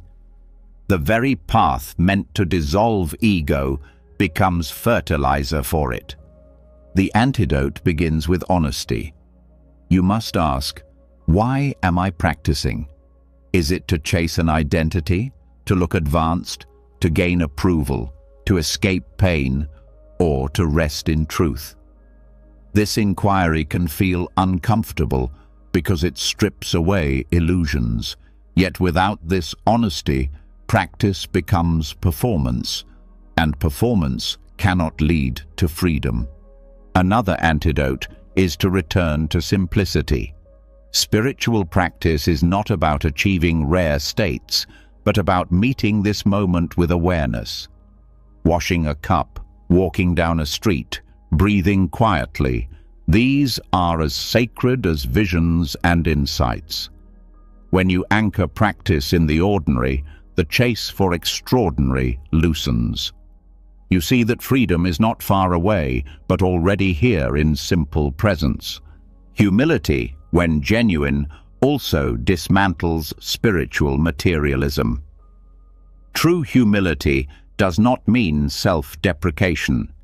It means recognizing that awakening is not personal achievement. It is not a prize to be won, but a reality to be uncovered. No one owns enlightenment. When this truth settles, comparison falls away. Your path is not measured against another's. It is simply the unfolding of awareness in your life. A powerful way to disarm spiritual chasing is to release attachment to outcomes in practice. When you meditate, let go of trying to reach calm or insight. Sit simply to sit. When you serve, release the need to be seen as generous. Serve simply to serve. When you study, Release the urge to appear wise. Learn simply to learn. This shift transforms practice from performance into presence. Community also helps. Practicing with others reveals blind spots that ego alone cannot see. Friends on the path can gently mirror when striving takes over, when comparison arises, or when identity begins to build around practice. In genuine community, people support each other not to be more spiritual, but to be more authentic. It is also important to remember that spirituality is not separate from daily life. The ego thrives on compartmentalization, turning practice into something reserved for retreats, temples, or rituals. But if awareness does not infuse work, relationships, and routine, it remains incomplete. Carrying practice into every interaction dismantles the illusion of spirituality as a possession. It shows that the true path is not about adopting a role, but about living with integrity and presence wherever you are. Teachers across traditions have warned against this trap. Chogyam Trungpa coined the term spiritual materialism precisely to describe how seekers confuse the path with acquisition. His message was clear: the ego will use anything, even spirituality, to strengthen itself. Recognizing this is not cause for despair, but for vigilance. Awareness of the trap is itself part of awakening. When you release the need to own spirituality, peace arises naturally. The competition ends, the performance fades, and practice returns to its essence, resting in awareness, cultivating compassion, living with clarity. There is no trophy at the end of the path, no badge that proves arrival. There is only presence, here and now, available to anyone willing to stop chasing, even under the banner of enlightenment. In this way, the false chase of spiritual materialism dissolves, and what remains is authentic practice. Not spectacular, not dramatic, but steady, grounded, and real. The ego's disguises fall away, and in their absence, peace is revealed as what it always was. Not an acquisition, but the natural state of a mind that no longer grasps. When the disguise of spiritual chasing is stripped away, what often remains is another habit of the mind, an insistence that everything must be tied up, completed, resolved. The ego is uncomfortable with loose ends, unanswered questions, or open spaces. It wants closure, certainty, and finality. Yet life itself is unfinished by nature. The refusal to accept this truth creates suffering, while the willingness to embrace incompleteness opens a door to freedom. The pressure to be finished shows up in countless ways. People feel it in their careers, where they push toward a final position or level of recognition, as if a rival will end all striving. They feel it in relationships, wanting the perfect resolution of love without conflict, as if intimacy were supposed to reach a state where nothing more is required. They even feel it within themselves, longing to reach a final version of identity, a stable self that no longer changes. But existence is fluid, and clinging to finality is like trying to freeze a river. This compulsion for resolution shapes how people relate to problems. When something uncomfortable arises, uncertainty about the future, tension in relationships, inner conflict, the mind rushes to fix it. Yet many problems are not meant to be solved instantly. They are meant to be lived with, observed, allowed to unfold over time. By forcing resolution, you often create more conflict. You tighten knots rather than loosen them. The peace you seek is not in hurrying to finish, but in resting with the process. The obsession with being finished also hides in the pursuit of knowledge. Many people crave complete answers, final philosophies, airtight systems that explain everything. But wisdom grows in the space where questions remain open. When you can sit with not knowing, insight has room to deepen. The demand for certainty closes doors, while acceptance of incompleteness keeps curiosity alive. The wisest minds in history have spoken not from certainty, but from humility, knowing that mystery is not a flaw, but the heart of reality. The addiction to closure also affects creativity. Artists, writers, and thinkers often feel blocked, not because they lack ideas, but because they demand perfection before expression. They want the work to be finished before it begins. This fear of imperfection stifles creation. When you release the need for a flawless result, you discover the freedom to create with playfulness. The work may remain incomplete, but in that incompleteness is authenticity. Masterpieces often emerge not from perfection, but from the courage to stay open. On a deeper level, the compulsion for resolution creates tension within identity itself. Many long for a final version of who they are, a fixed story that makes sense of their lives. But identity is fluid, changing with experiences, relationships, and stages of life. The attempt to lock it into place creates conflict when reality does not match the story. By embracing the unfinished self, you allow growth without fear. You no longer see change as failure, but as the natural movement of life. The nervous system reveals this pattern as well. When you demand closure, the body holds tension. Muscles tighten, breath shortens, energy contracts. The body braces against uncertainty. But when you accept incompleteness, the body relaxes. Breathing deepens, muscles soften, and energy flows more freely. The peace that arises is not from solving everything, but from releasing the demand that everything be solved. In relationships, embracing the unfinished allows love to breathe. Conflict no longer has to be seen as a sign of failure, but as part of the ongoing process of intimacy. People change, dynamics shift, challenges arise. When you let go of the fantasy of perfect resolution, you meet relationships as living, evolving connections. This perspective reduces pressure and increases compassion, because you no longer expect permanence in a world that is always moving. The freedom of being unfinished also reshapes ambition. Instead of racing toward a final goal, you begin to see life as a path without an end point.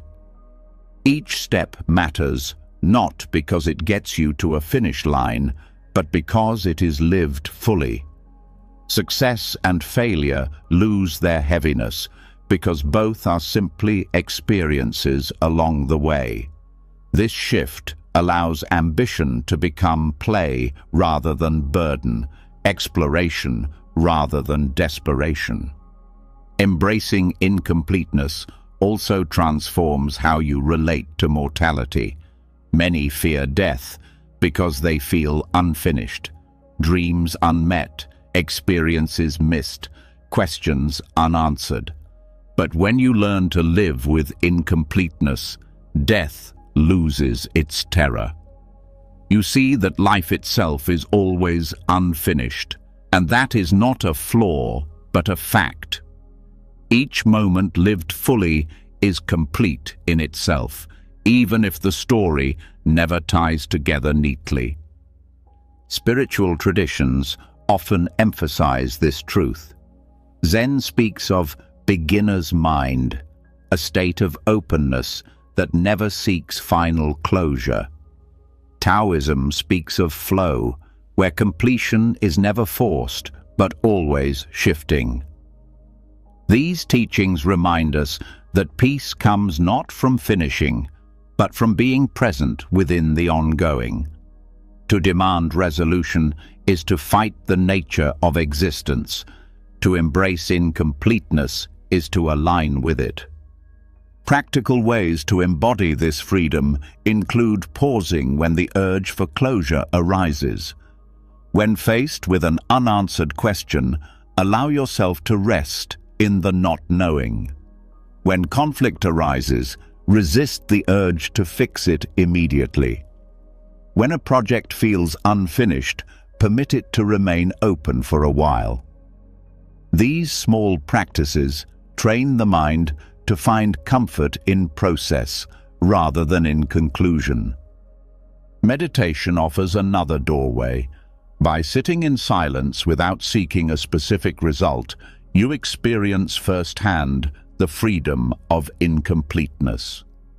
Thoughts rise and fall, feelings come and go, and you practice resting with them rather than resolving them.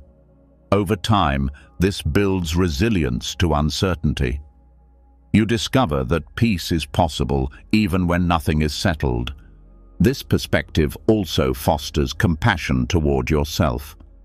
When you drop the demand to be complete, you release self-criticism. You no longer attack yourself for not having it all figured out, for not being perfect, for not reaching some imagined end point.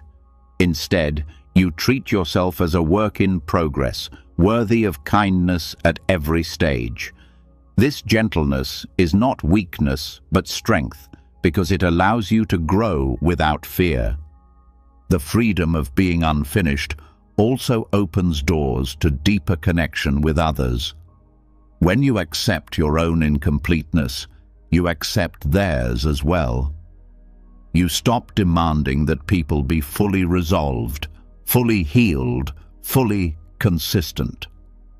You meet them in their humanity, where contradictions and uncertainties live. This creates space for authentic connection, where both people can be imperfect without fear of rejection. Even the way you experience time shifts. When you release the need for completion, you no longer rush through the present to reach a conclusion. Time expands because each moment is allowed to stand on its own. Waiting becomes less painful because you are not straining for resolution. The present becomes rich, not because it is finished, but because it is lived. The beauty of incompleteness is that it keeps life alive. Finality is static. Incompleteness is dynamic. When you accept that life is unfinished, you see that growth never ends, discovery never stops, and peace is not found in arriving, but in walking. This is the liberation hidden in imperfection. To live without the weight of needing to be done, to rest in the openness of what is still unfolding. When the mind learns to rest in the freedom of being unfinished, another truth becomes clear. The craving for resolution was never about finality alone. It was also about never feeling that what you have, who you are, or where you stand is enough. The chase is fueled by a quiet but relentless belief that something is missing. And in this constant grasping, the subtle joy of enough is overlooked. Enough is not a single point to reach. It is a practice, a way of meeting life moment by moment. Yet the habit of chasing blinds us to it, convincing us that contentment belongs only to some future version of ourselves.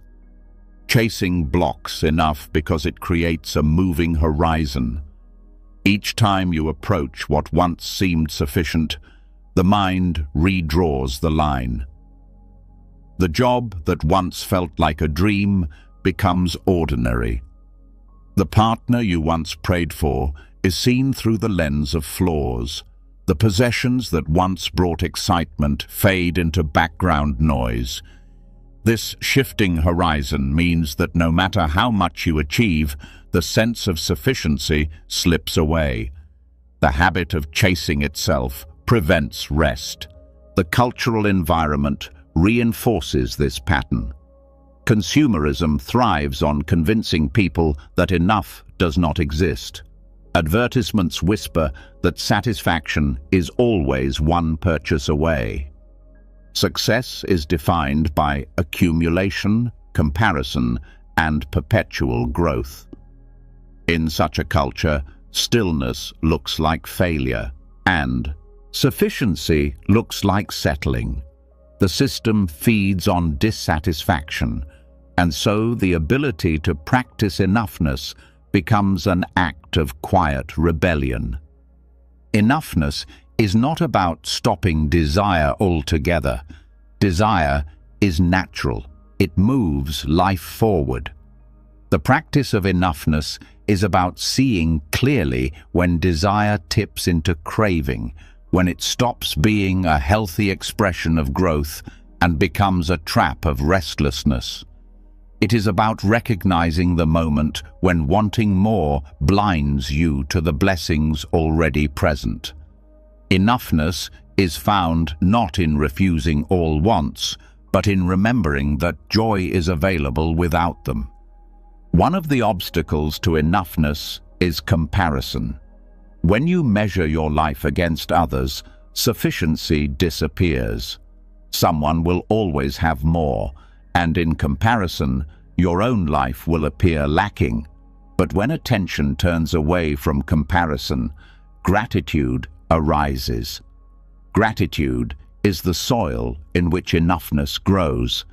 By noticing the details of what is here, the breath, the meal, the connection, you anchor joy in the present rather than outsourcing it to an imagined future. Enoughness is also a bodily experience. The nervous system is wired to detect threat and scarcity, and when overstimulated, it keeps the body in a state of grasping.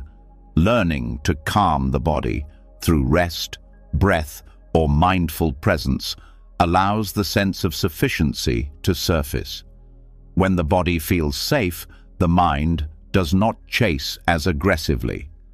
This shows that enough is not an idea to convince yourself of, but a state of alignment between body and awareness. Relationships reveal the power of enough as well. Many conflicts arise not because love is absent, but because expectations overshadow it. Wanting a partner to be different, to provide more, to meet every unspoken need, blocks the ability to see the goodness already present. Practicing enoughness in relationships means honoring what is shared rather than resenting what is missing. This does not mean accepting harm or neglect. It means releasing the endless pressure of perfection and finding peace in the ordinary expressions of care. The practice of enoughness also transforms ambition. When driven by lack, ambition becomes destructive. It devours time, health, and peace in the name of more. But ambition rooted in enoughness is different. It arises not from desperation, but from expression. You still create, build, and strive, but you do so with balance. You know that your worth is not dependent on the outcome. This makes success more joyful and failure less crushing because both rest on the foundation of sufficiency. Enoughness does not mean stagnation. It means that growth is chosen freely, not compulsively. It means that exploration adds to life, but is not required for life to be whole. This distinction is crucial. Chasing tells you that happiness requires more. Enoughness shows you that happiness is already here, and that growth is a bonus, not a condition. Another obstacle to enoughness is the mind's attachment to drama.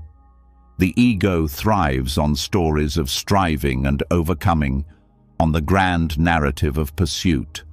Ordinary sufficiency feels too quiet to the ego, too simple. Yet this quiet is exactly where peace lives. The challenge is to retrain the mind to value subtle joy over dramatic highs. This is why meditation often feels boring at first, because the mind resists the simplicity of enough. With patience, however, the simplicity reveals its depth. Enoughness is also about releasing the fear of missing out. Modern life floods you with images of what others are doing, convincing you that your life is incomplete without the same experiences. But the truth is that joy does not multiply by chasing every possibility. It deepens by fully inhabiting the ones you choose. Saying yes to everything dilutes experience. Saying yes to what is here and no to what distracts reveals the fullness of enough. Practicing enoughness requires vigilance. The pull of chasing is strong, and the culture around you constantly feeds it. This is why enoughness is not a conclusion, but a daily practice. Each day you ask, what is already sufficient? Each day you return to gratitude, presence, and simplicity. With repetition, the mind begins to rest more easily, and the body learns the feeling of contentment. Enoughness also has a communal dimension. A culture obsessed with more creates inequality, exploitation, and environmental harm. When individuals practice enough, they disrupt this cycle. They consume less, hoard less, and share more. This creates space for balance, both within society and with the earth. Practicing enoughness is not only personal liberation, but also collective healing. The joy of enough is subtle because it does not shout. It does not carry the thrill of acquisition or the rush of achievement. It is quiet, steady, and nourishing. It arises when you drink water with full attention, when you sit in silence without needing more, when you feel gratitude for what is already here. This subtlety is why many overlook it, rushing past in search of louder satisfactions. But once you taste it, you realize its depth far outweighs the fleeting highs of chasing. Enoughness is not the end of desire, nor is it a static state. It is a rhythm, a practice of noticing, pausing, and resting in sufficiency before the next wave of wanting arrives. It is the skill of seeing that nothing more is required in this moment for peace to be complete. And when this practice becomes natural, the chase loosens its grip and life regains its quiet radiance. When the practice of enoughness begins to take root, its greatest threat often comes from the habit of comparison. Even when you feel sufficiency in your own life, the moment you look sideways at what others have, the subtle joy of enough can crumble. Comparison is one of the oldest habits of the mind. It whispers, yes, you may have enough, but look at them. They have more. They are better. They are further ahead. This quiet voice pulls you out of presence and back into chasing. To heal from it is to reclaim your own worth, unmeasured and unconditioned. Comparison often begins in innocence. As children, You notice differences: who can run faster, who gets higher grades, who receives more praise. Over time, those comparisons become tied to identity. You start to believe your value depends on being ahead of others. This belief hardens into adulthood, where careers, relationships, possessions, and even happiness itself are measured against someone else's scale. The result is a life lived not on your terms, but on the terms of an endless race. The pain of comparison is subtle but sharp. Even when you achieve something meaningful, the mind quickly undercuts it by pointing to someone who has done more. Instead of celebrating, you diminish yourself. This cycle ensures that satisfaction never lasts, because there is always another person against whom you come up short. The chase does not stop because the target keeps moving. Comparison also distorts relationships. When others are seen as rivals, connection weakens. A friend's success becomes a source of discomfort rather than joy. A colleague's promotion feels like your loss rather than their gain. Even within families, comparison creates division. Siblings weighed against each other, parents measuring children by achievements. Love and trust are eroded when comparison takes root, replaced by jealousy, insecurity, and quiet resentment. On a deeper level, comparison obscures your true path. When you measure yourself against others, you drift from what is authentic to you. You chase what looks impressive rather than what feels meaningful. You take jobs, pursue goals, or adopt lifestyles, not because they fit your heart, but because they fit an image of success defined by someone else. The cost of this misalignment is a life that may look full on the outside, but feels empty within. The body carries the burden of comparison as well. It shows up as tension in the chest, shallow breathing, restless thoughts. Each comparison triggers the nervous system as if you are under threat, because the ego interprets being behind as danger. This chronic stress wears on the body, leading to fatigue, anxiety, and even illness. The healing begins not with more accomplishments, but with releasing the habit of measuring worth against others. The practice of non-comparison begins with awareness. Each time the thought arises, "They are ahead, I am behind, I should be more like them," pause and name it for what it is: a thought, not a truth. Seeing it clearly weakens its hold. Over time, you learn to recognize comparison as a conditioned pattern rather than an accurate reflection of your value. Gratitude is another antidote. When you focus on what is present, comparison loses fuel. You cannot fully appreciate your own blessings while simultaneously envying another's. By turning attention to the details of your life, the people, opportunities, experiences, you cultivate a sense of sufficiency that comparison cannot easily shake. Gratitude reorients the mind from scarcity to abundance. Compassion also plays a vital role. When you see that others' successes and struggles are not measures against you, but reflections of their own journeys, the edge of comparison softens. Compassion allows you to celebrate others without feeling diminished. It reminds you that worth is not a limited resource. Their joy does not reduce yours, just as their progress does not erase your path. Another powerful shift is to anchor worth in being rather than doing. When value is tied to achievements, comparison thrives. But when you recognize that your worth is intrinsic, present simply because you exist, the measuring tape loses relevance. No accomplishment by another can reduce the value of your being.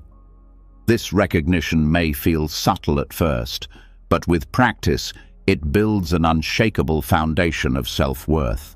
Non-comparison also requires redefining success.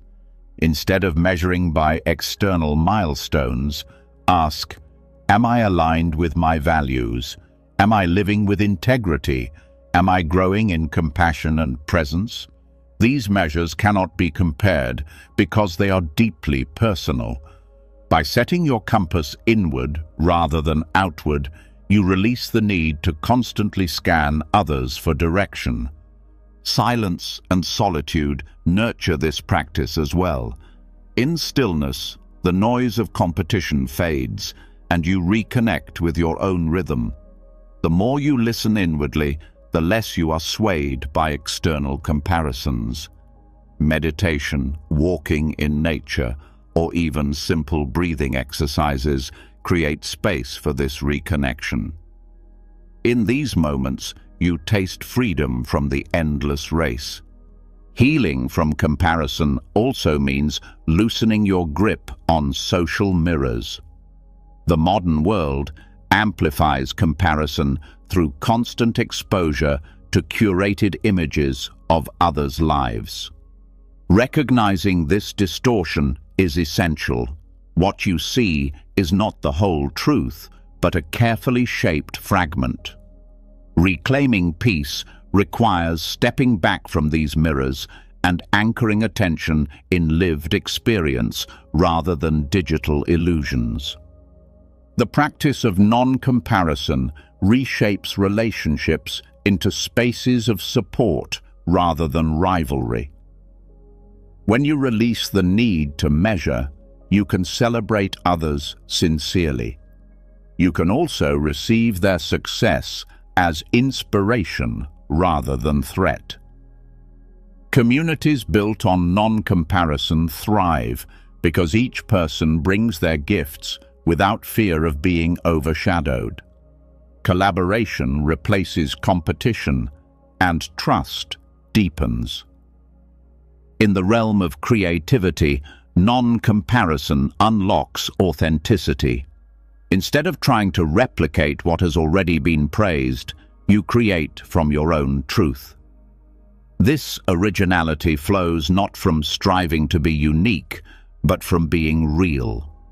Paradoxically, when you stop trying to stand out, you often produce the most authentic contributions. The healing power of non-comparison also extends to self-acceptance.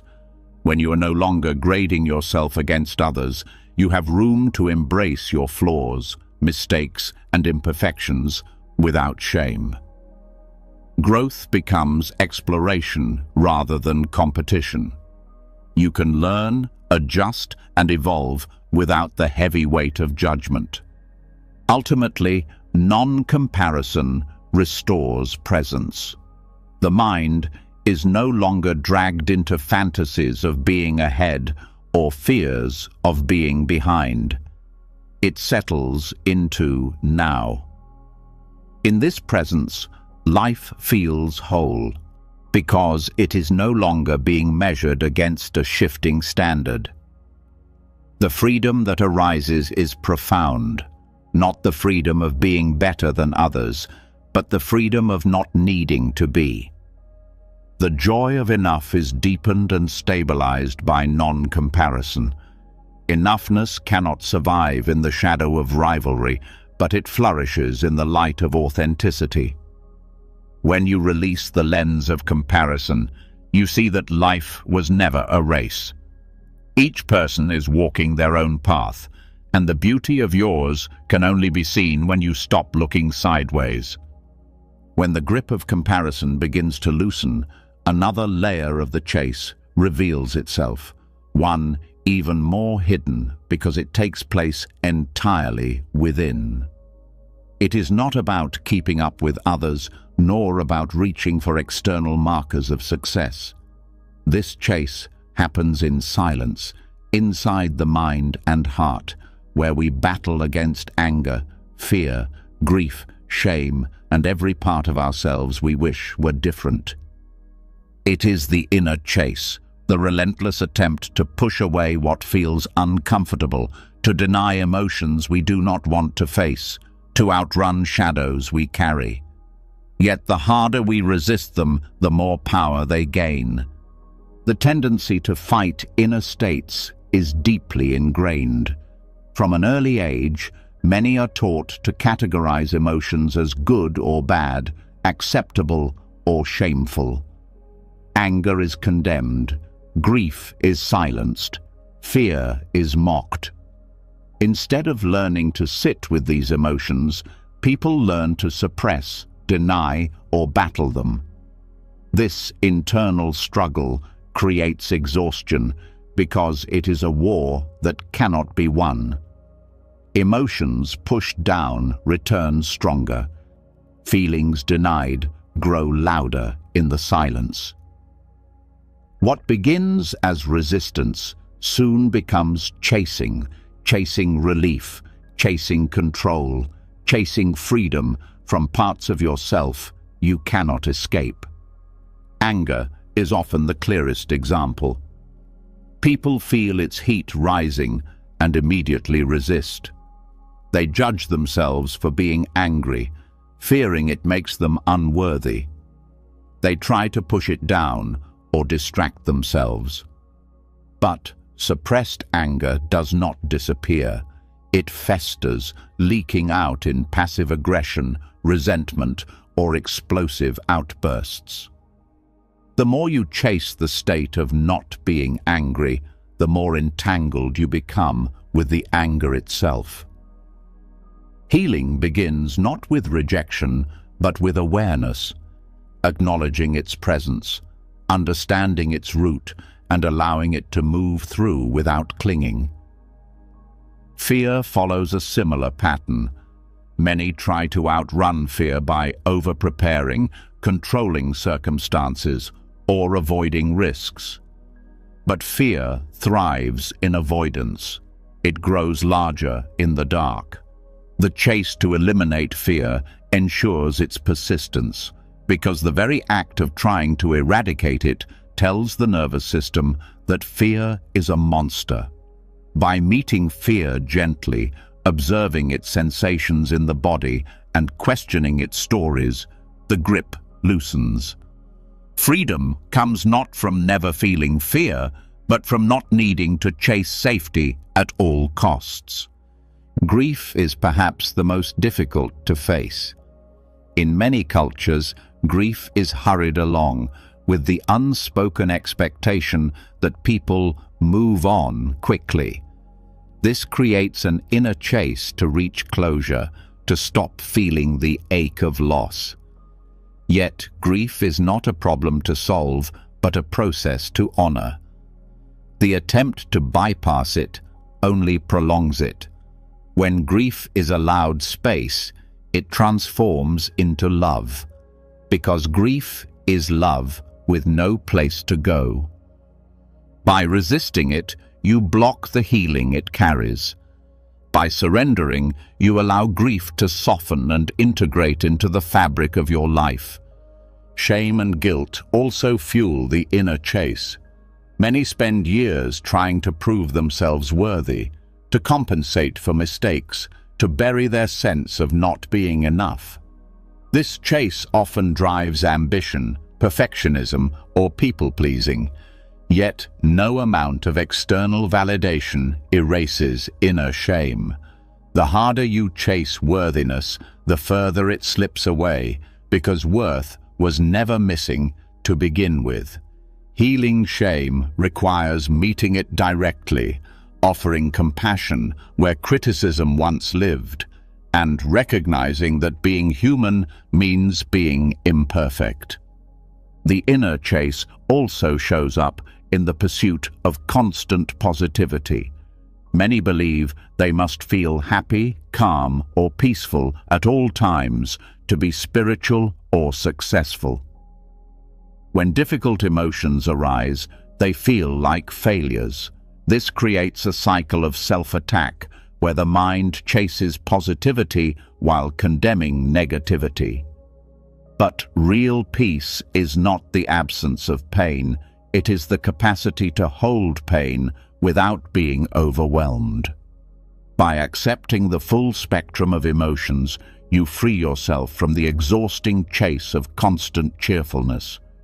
Meditation reveals the truth of the inner chase clearly. Sit in silence and watch the mind. You will notice how quickly it resists discomfort, shifting in the chair, creating distractions, generating stories.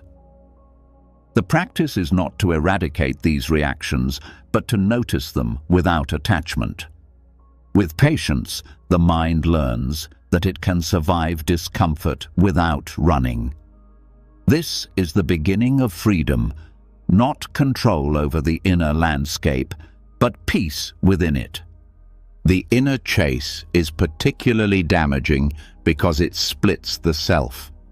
You begin to see parts of yourself as enemies. The shadow is formed from all the aspects you reject: anger, jealousy, grief, fear. But the more you exile them, the more they sabotage from the dark. Integration comes not from defeating shadows, but from welcoming them home.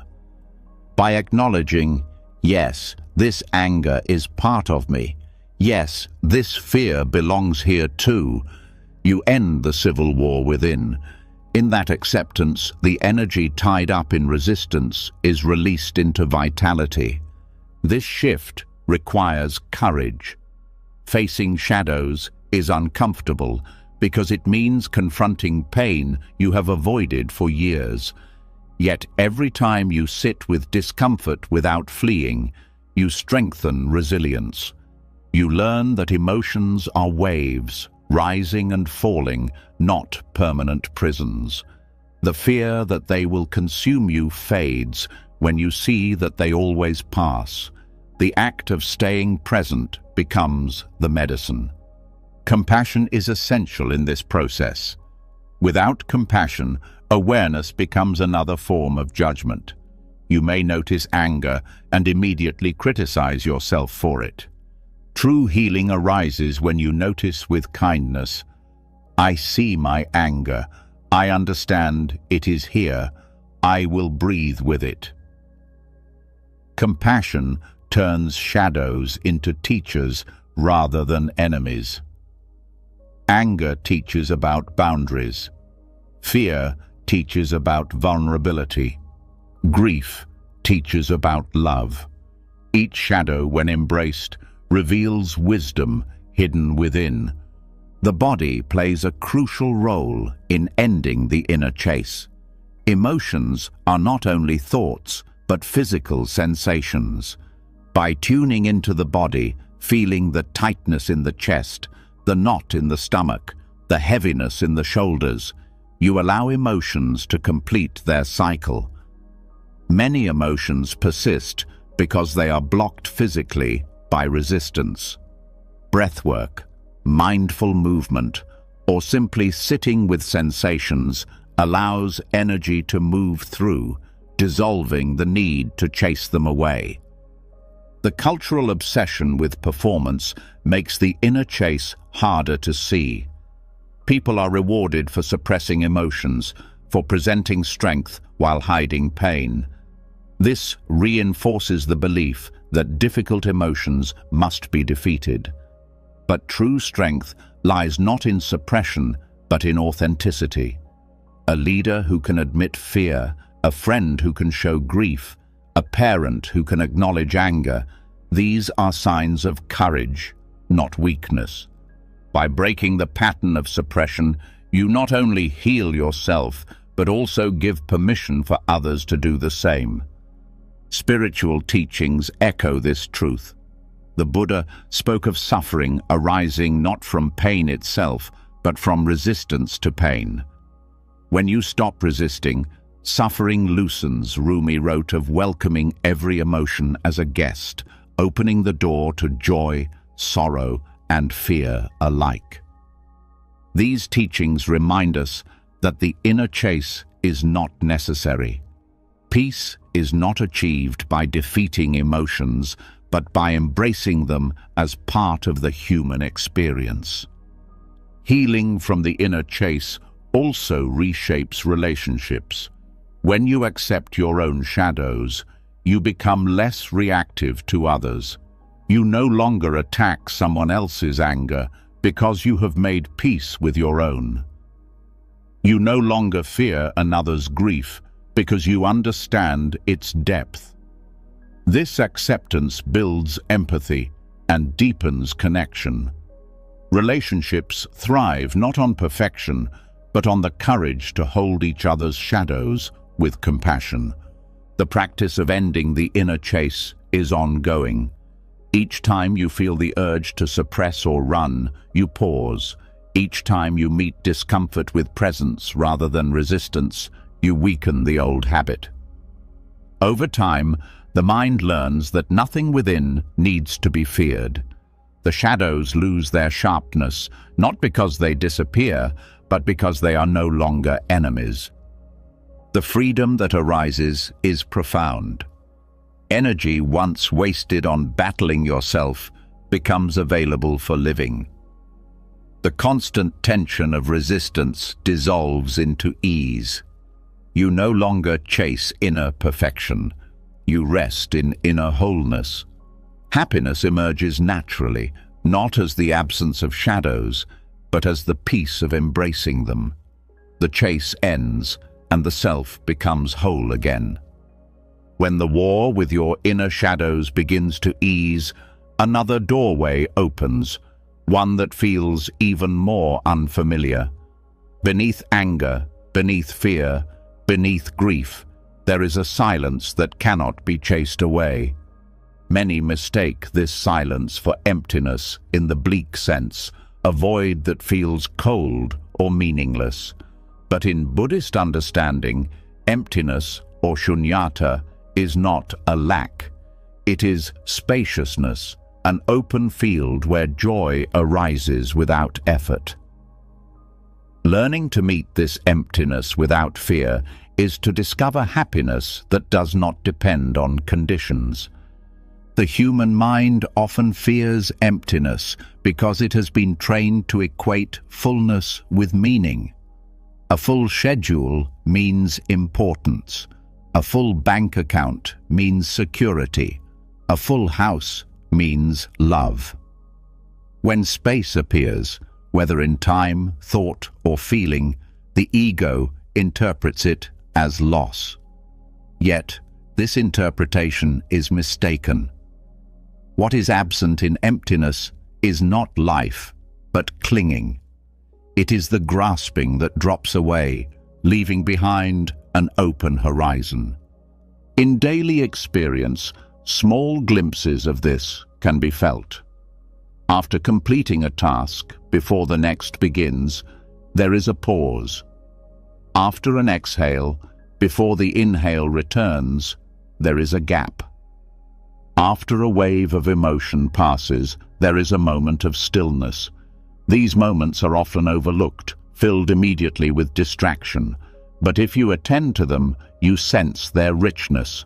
They are not barren, but alive, like a clear sky uncluttered by clouds. Shunyata points to the insight that everything lacks fixed essence. Objects, people, even the self, are not solid entities, but processes, interconnected and ever-changing. This recognition dissolves the illusion of separateness. When you stop clinging to rigid identities, mine, yours, success, failure, you discover freedom.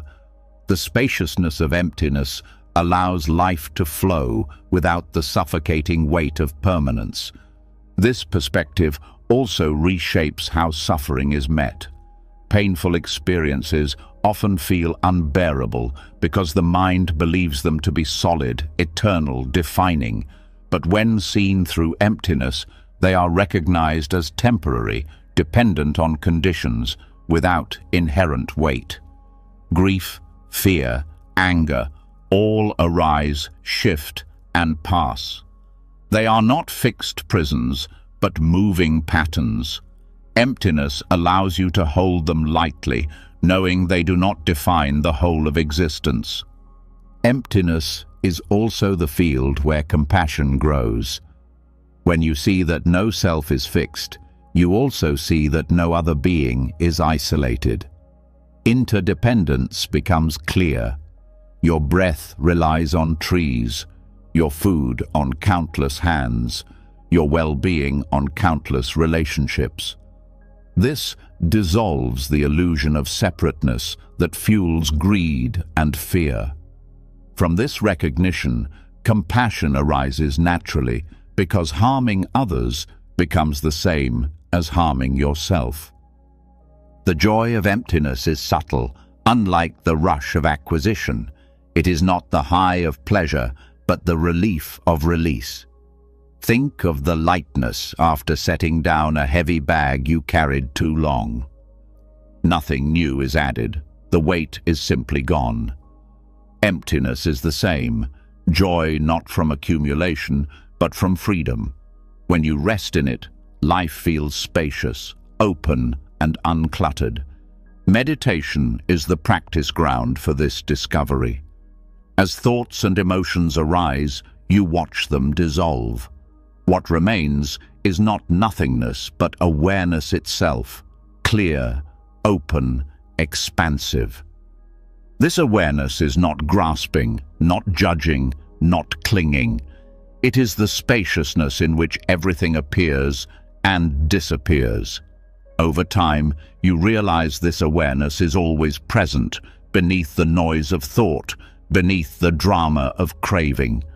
The fear of emptiness comes from misunderstanding. Many equate it with meaninglessness. But shunyata is the opposite of despair.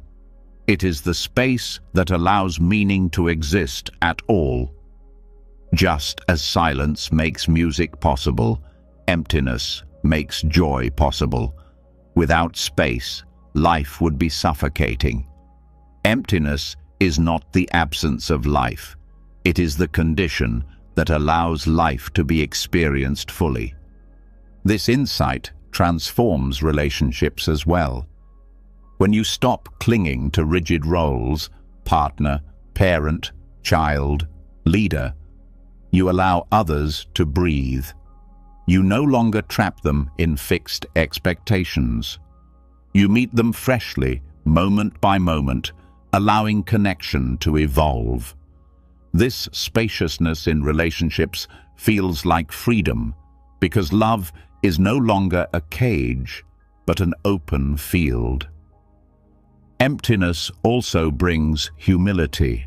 When you realize that even your sense of self is not fixed, the need to defend it softens.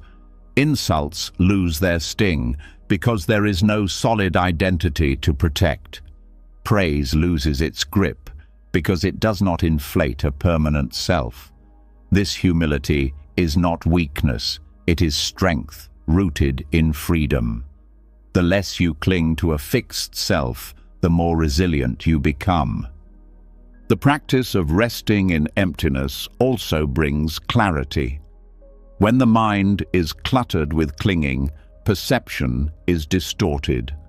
You see not what is, but what you want or fear it to be. Emptiness clears these distortions. In spacious awareness, things are seen as they are, impermanent, interconnected, fluid.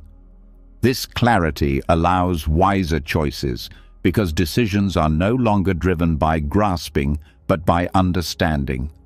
In the context of ambition, emptiness is deeply liberating. You can still set goals and work toward them, but they no longer define your worth. Success and failure are recognized as conditions arising and passing, not as permanent verdicts. This makes effort lighter, creativity freer, and setbacks less devastating. Life becomes play rather than battle, because nothing is fixed in stone. On the level of the body, emptiness is felt as relaxation. The tension of clinging creates contraction, tight muscles, shallow breath, restless movement. When clinging drops, the body opens, breath deepens, posture softens, energy flows. The spaciousness of emptiness is not just a concept, but a physical experience of ease. The gift of emptiness also dissolves fear of death. Fear arises from the belief in a fixed self that must end, but when you see that there was never a fixed self to begin with, death is no longer a final loss. Life is a flow of conditions, endlessly transforming. What you call self is simply one configuration in this flow. When it shifts, the spacious field remains. This recognition brings profound peace, because you no longer cling to permanence where none exists. The practice of embracing emptiness is not an escape from life, but a deeper entry into it. By letting go of fixed clinging, you become more intimate with every moment. You taste food more fully, listen more deeply, connect more authentically. Paradoxically, emptiness makes life richer because it removes the barriers of ego and expectation. Happiness rests here, not in accumulation, but in spaciousness. It is the happiness of being unburdened, of walking lightly, of living without needing to grasp. Emptiness is not bleak, it is luminous. It is the clear sky behind every storm, the open field beyond every wall. To rest in it is to know a joy that does not depend on circumstances, a joy that is steady, subtle, and free. When the truth of emptiness is no longer feared, but welcomed as spaciousness, another dimension quietly reveals itself. In the absence of clinging and in the presence of openness, silence becomes visible, not just the absence of noise, but a deep stillness that extends both within and around you. This silence is often overlooked because striving drowns it out. The constant hum of plans, worries, and ambitions fills every corner of the mind. Yet, when striving subsides, even for a moment, silence steps forward. Far from being emptiness in a bleak sense, it is the fertile ground where happiness naturally takes root. Silence has a texture that words rarely capture. It is not simply quiet in the ears, but stillness in the heart. It is the absence of inner argument, the release of constant commentary. When you rest in silence, there is no need to prove, defend, or achieve. The chase ceases, and in its place, a profound peace begins to bloom. This peace is not added from the outside. It was always here, concealed by the noise of striving. Striving is often praised as virtuous. People admire those who hustle endlessly, who fill every moment with effort. Yet underneath, striving carries restlessness. It suggests that the present is insufficient, that happiness will come only with more effort, more achievement, more doing. Silence interrupts this narrative. It whispers that nothing is missing, that peace is already available in the space where striving falls away. This stillness is not passive. It is not apathy or neglect. It is alive, alert, and receptive. Think of the calm before dawn, when the world holds its breath. In that quiet, every sound, every movement is vivid. Silence sharpens perception, allowing you to meet life directly. When the mind is no longer consumed with striving, awareness opens like a wide field, and within that openness, happiness arises naturally. One way this silence reveals itself is in the pause between thoughts. Just as there is space between desires, there is space between mental chatter. Usually, the mind rushes so quickly from one thought to the next that these gaps are missed. But with practice, you begin to notice the stillness between. In those intervals, there is no striving, no identity, no burden, only awareness. This awareness itself is happiness, because it is free. Environmental silence also plays a role. In a world saturated with noise, traffic, screens, notifications, the nervous system rarely rests.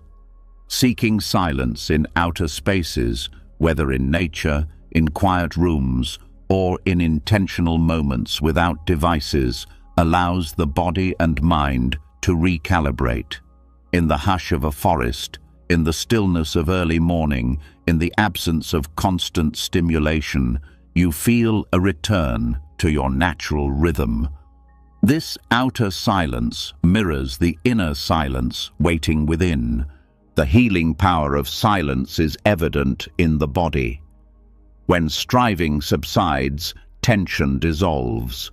Muscles soften, breath deepens, heartbeat steadies. The body recognizes safety, not in effort, but in stillness. This state of rest is where healing occurs. Constant striving keeps the body in survival mode. Silence restores it to balance. Over time, you begin to see that silence is not a luxury, but a necessity for health and wholeness. Silence also transforms relationships. When you are not striving to be heard, to be right, or to impress, you can truly listen. Conversations gain depth when silence is allowed to hold space between words. Pauses are no longer uncomfortable, but fertile, allowing meaning to settle. In these silent spaces, connection grows stronger than in endless talking. Love is often communicated not in words, but in quiet presence. Another gift of silence is clarity. Striving fills the mind with noise, plans, comparisons, doubts. But when silence is honored, truth rises to the surface. Decisions that once felt clouded become clear. Priorities align naturally. This clarity is not forced. It is revealed when the noise settles. Just as muddy water clears when left undisturbed, the mind clears in silence. Silence also offers refuge from the tyranny of time. Striving is always future-oriented.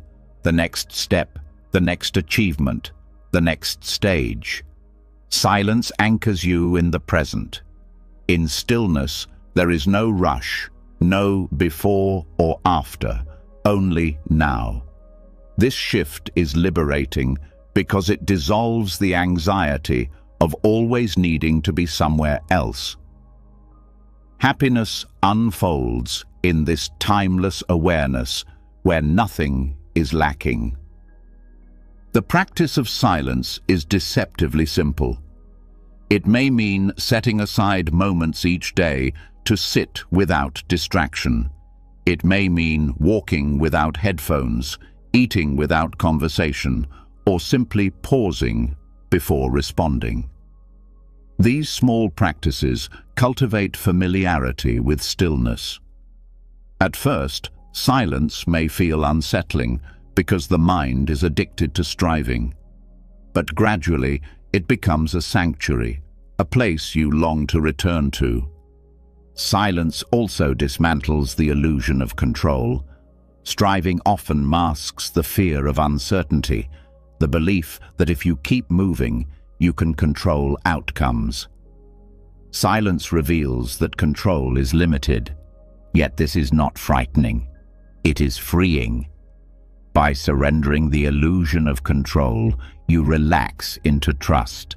Life flows without your constant interference, and you discover that peace does not require domination.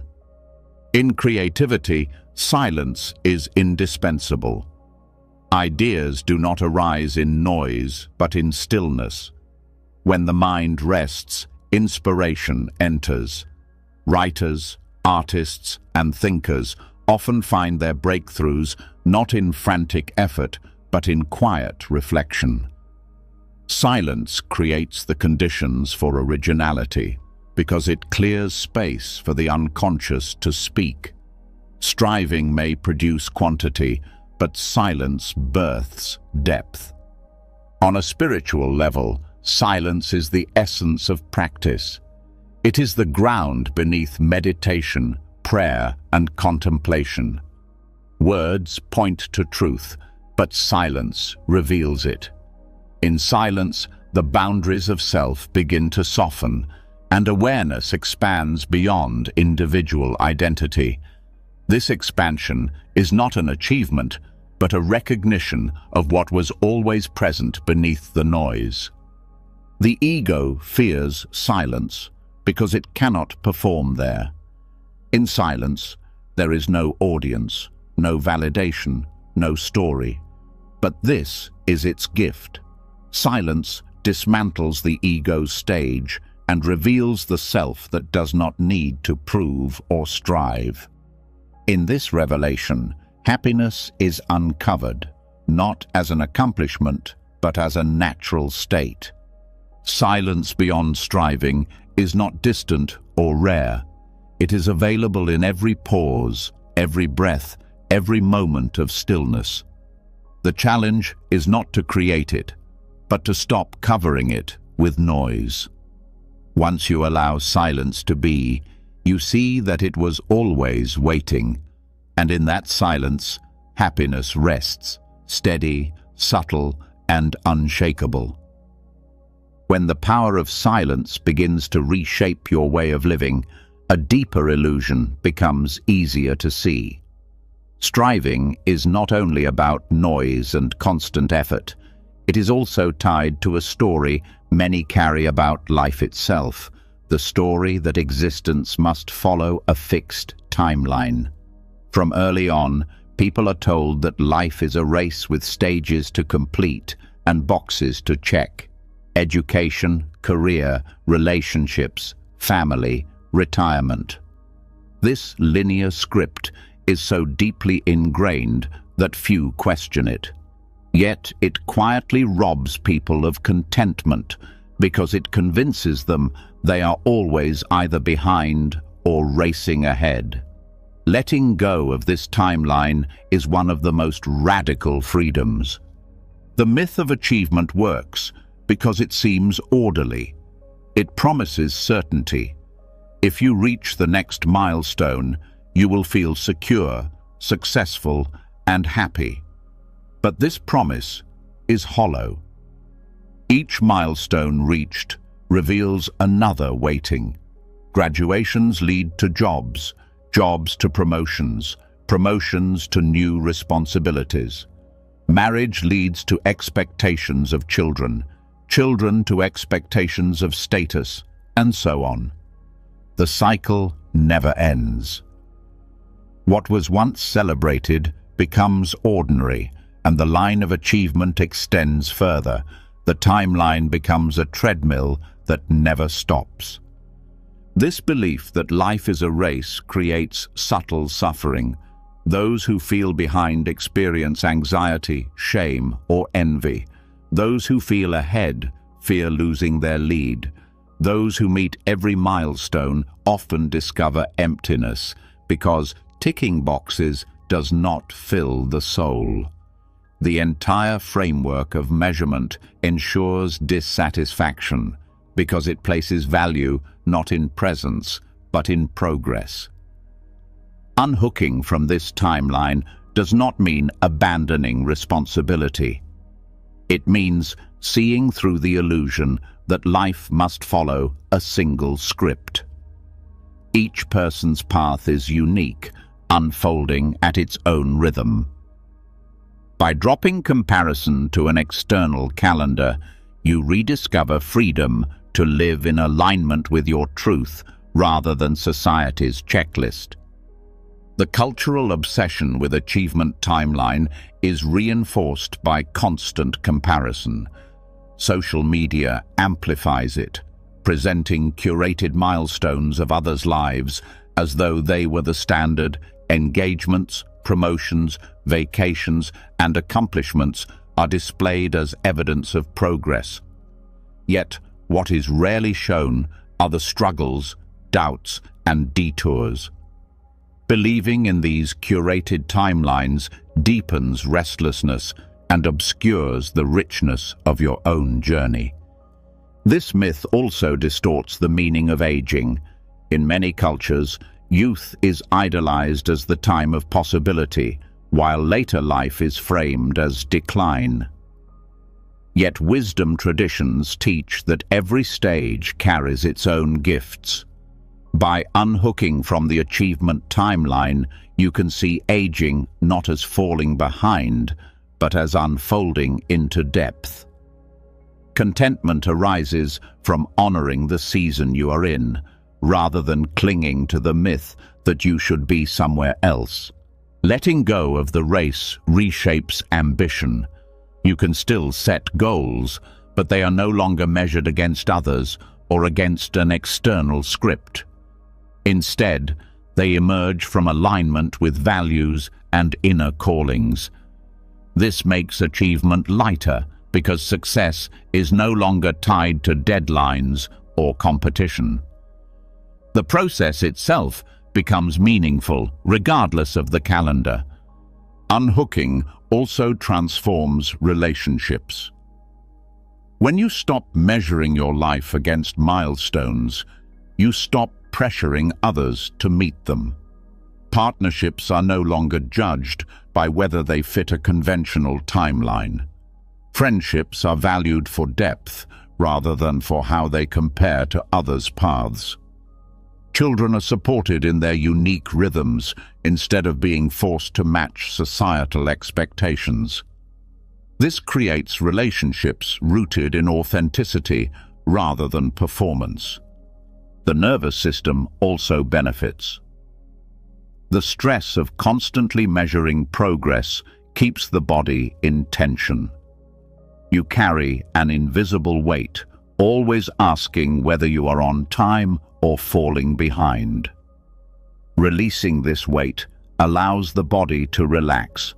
Breath deepens, shoulders soften, and energy flows into the present moment rather than being consumed by imaginary deadlines. Spiritual traditions echo this wisdom. Zen teachings remind practitioners to see each step as complete, not as a means to an end. Taoist philosophy speaks of moving with the flow of life rather than against it. These perspectives dissolve the linear obsession and reveal contentment that is timeless. The practice is not to reach a future state, but to be fully alive now. Practical ways to loosen the grip of the achievement timeline include questioning inherited beliefs. Ask yourself, whose milestones am I chasing? Who decided this order? Often you will find that the timeline was never yours, but imposed by family, culture, or peers. Recognizing this opens the door to living by your own rhythm. Another practice is to honor pauses. The achievement timeline condemns pauses as wasted time, yet pauses are fertile ground. Taking a break from career, from striving, or from constant goals is not failure. It is space for renewal, reflection, and redirection. By valuing pauses, you reclaim time from the grip of false urgency. Gratitude again becomes a tool here. By noticing the fullness of the present, you weaken the compulsion to race ahead. Gratitude shifts focus from what is missing to what is already here. This practice dismantles the illusion that happiness waits at the next milestone and shows that joy is available now, independent of external timing. Letting go of the timeline also invites humility. You realize that much of life unfolds beyond your control. Illness, opportunity, loss, and surprise often disrupt plans. Clinging to a rigid script only deepens suffering when life inevitably deviates. By embracing uncertainty, you free yourself from the violence of expectation. Contentment arises not from control, but from adaptability. This shift also changes how you measure worth. When tied to milestones, worth feels fragile, dependent on external validation. When rooted in presence, worth becomes intrinsic. You no longer need to prove yourself through achievements or timelines. Your existence itself is sufficient. This recognition stabilizes self-esteem, making it resilient to external fluctuations. In creativity, this freedom is essential. Great works rarely emerge on strict timelines. Inspiration follows its own rhythm, requiring patience and openness. By unhooking from deadlines of comparison, you allow ideas to mature naturally. The result is not only more authentic work, but also more joy in the creative process. The gift of dropping the race is timeless contentment. Life is no longer seen as a ladder to climb, but as a field to walk. Each step is complete in itself, not a means to another. This contentment does not deny growth, but refuses to chain it to deadlines. Growth becomes organic, guided by curiosity rather than pressure. Unhooking from the timeline of achievement allows you to step out of competition and into presence. It allows you to see that there is no finish line waiting to validate your worth. There is only this unfolding moment, whole and sufficient. In releasing the myth of the race, you rediscover freedom. Not the freedom to finish first, but the freedom to walk your own path with peace. When the pressure of the timeline dissolves and life is no longer a race, what arises is the possibility of a new way of seeing. Without the weight of milestones, without the comparison of who is ahead or behind, a deeper question surfaces. How do we meet this moment? The restless habit of focusing on what is missing often clouds perception, leaving the present feeling thin, unsatisfying, and incomplete. Yet when the lens shifts from lack to presence, the very texture of life changes. What once seemed ordinary begins to glow with sufficiency, and what once felt empty reveals itself as whole. Lack is a learned lens. From advertisements to cultural stories, the message is constant. You are incomplete until you acquire more, until you achieve more, until you become more. This conditioning trains the mind to scan for deficits, to notice what is absent rather than what is present. Over time, this becomes second nature, so automatic that people forget there is another way of seeing. But lack is not the truth of existence. It is a perspective shaped by habit and culture. Presence, by contrast, reveals what has been here all along.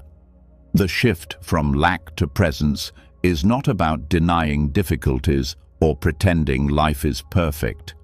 It is about anchoring attention in what is already available rather than being consumed by what is missing. When you focus on presence, you discover richness in simplicity.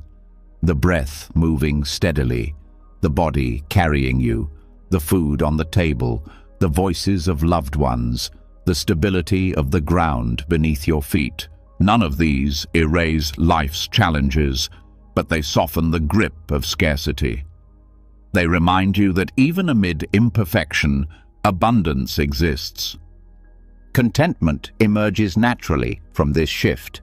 Contentment is not laziness or resignation. It is an active engagement with what is here. It allows you to act, create, and pursue goals without being enslaved by them. In contentment, ambition becomes expression rather than desperation. Relationships become spaces of appreciation rather than arenas of demand. Even ordinary routines gain depth because presence reveals details that lack ignores. The practice of contentment requires awareness of how lack shows up. It may appear as envy when others succeed, as disappointment when things do not match expectation, as restlessness in quiet moments. Each time lack arises, it pulls you out of presence, convincing you that happiness is elsewhere. The alchemy begins when you notice this pull and redirect attention to what is here. This is not a single decision, but a repeated practice, slowly retraining the mind to see sufficiency rather than scarcity. Gratitude is one of the most powerful tools for this transformation. Gratitude shifts attention deliberately to presence. By naming what you appreciate, you highlight abundance where the mind once saw absence. Over time, this practice rewires perception. The brain learns to scan for gifts rather than deficits. Gratitude does not require extraordinary events. It thrives on the ordinary. A warm cup of tea, a kind word, a quiet breath can all become anchors of sufficiency when gratitude is cultivated. Contentment also grows through simplicity. When life is cluttered with excess, too many possessions, too many commitments, too much noise, the mind struggles to rest in presence. Simplicity clears space, making what is here more visible. This does not mean deprivation, but clarity. Owning fewer things allows you to appreciate each one more fully. Committing to fewer activities allows you to engage more deeply. Simplicity is a form of respect for presence because it prevents life from being buried under layers of distraction. Relationships reveal another dimension of this alchemy. Lack often shows up as constant expectation, wanting others to fill your emptiness, to act differently, to provide what you believe is missing. This pressure erodes intimacy. When you shift to presence, you begin to appreciate others as they are, rather than as you wish them to be. Love becomes less about demand and more about recognition. Connection deepens because it is grounded in appreciation rather than scarcity. The body plays a role in this practice as well. Lack is often felt as tension, a tightening in the chest, a restless movement, a shallow breath. Presence, by contrast, relaxes the body. When you focus on what is here, on breath, sensation, movement, the body softens. This physical shift reinforces mental clarity, creating a feedback loop of calm. Practicing presence through the body, whether by walking mindfully, eating slowly, or resting in silence, turns contentment into an embodied experience rather than an abstract idea. The shift from lack to presence also transforms creativity. When driven by lack, creativity becomes a chase for recognition or proof of worth. But when rooted in presence, creativity becomes play, exploration, and expression. You create not to fix a deficit, but to give form to the richness already within. This leads to authenticity and joy in the process, regardless of outcome. Contentment reshapes ambition in a similar way. Goals can still inspire, but they no longer carry the weight of identity. You can pursue them with dedication while knowing that peace does not depend on them. Success becomes a gift, not a condition for happiness.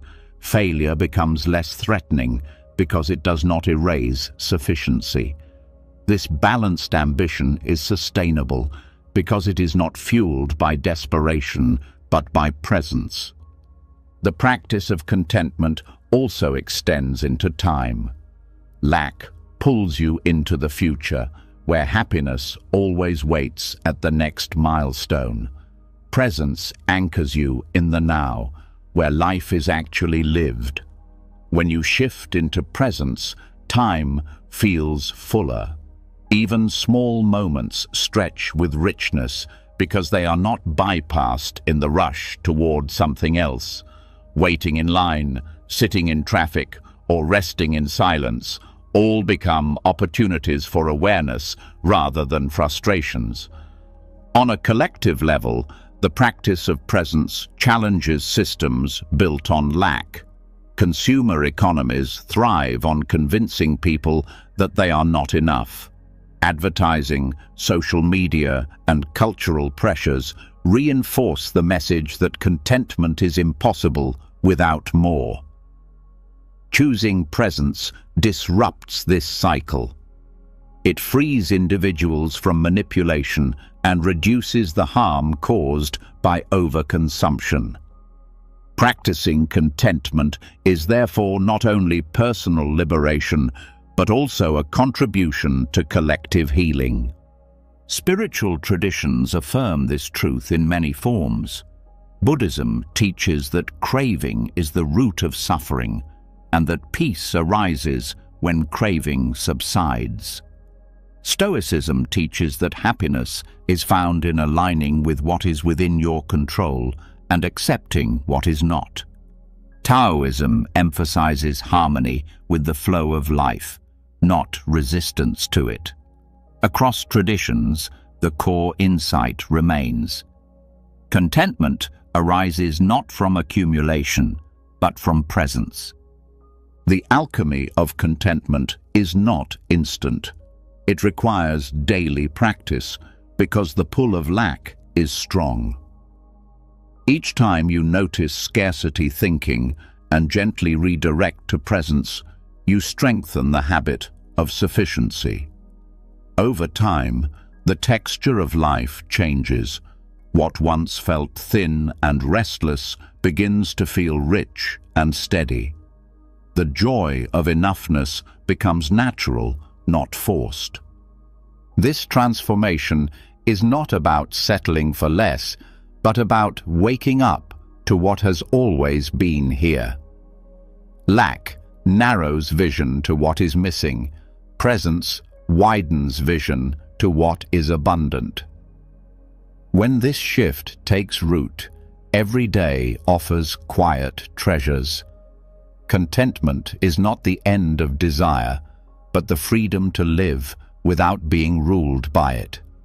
In turning lack into presence, you rediscover life itself, not as something to chase, but as something already whole.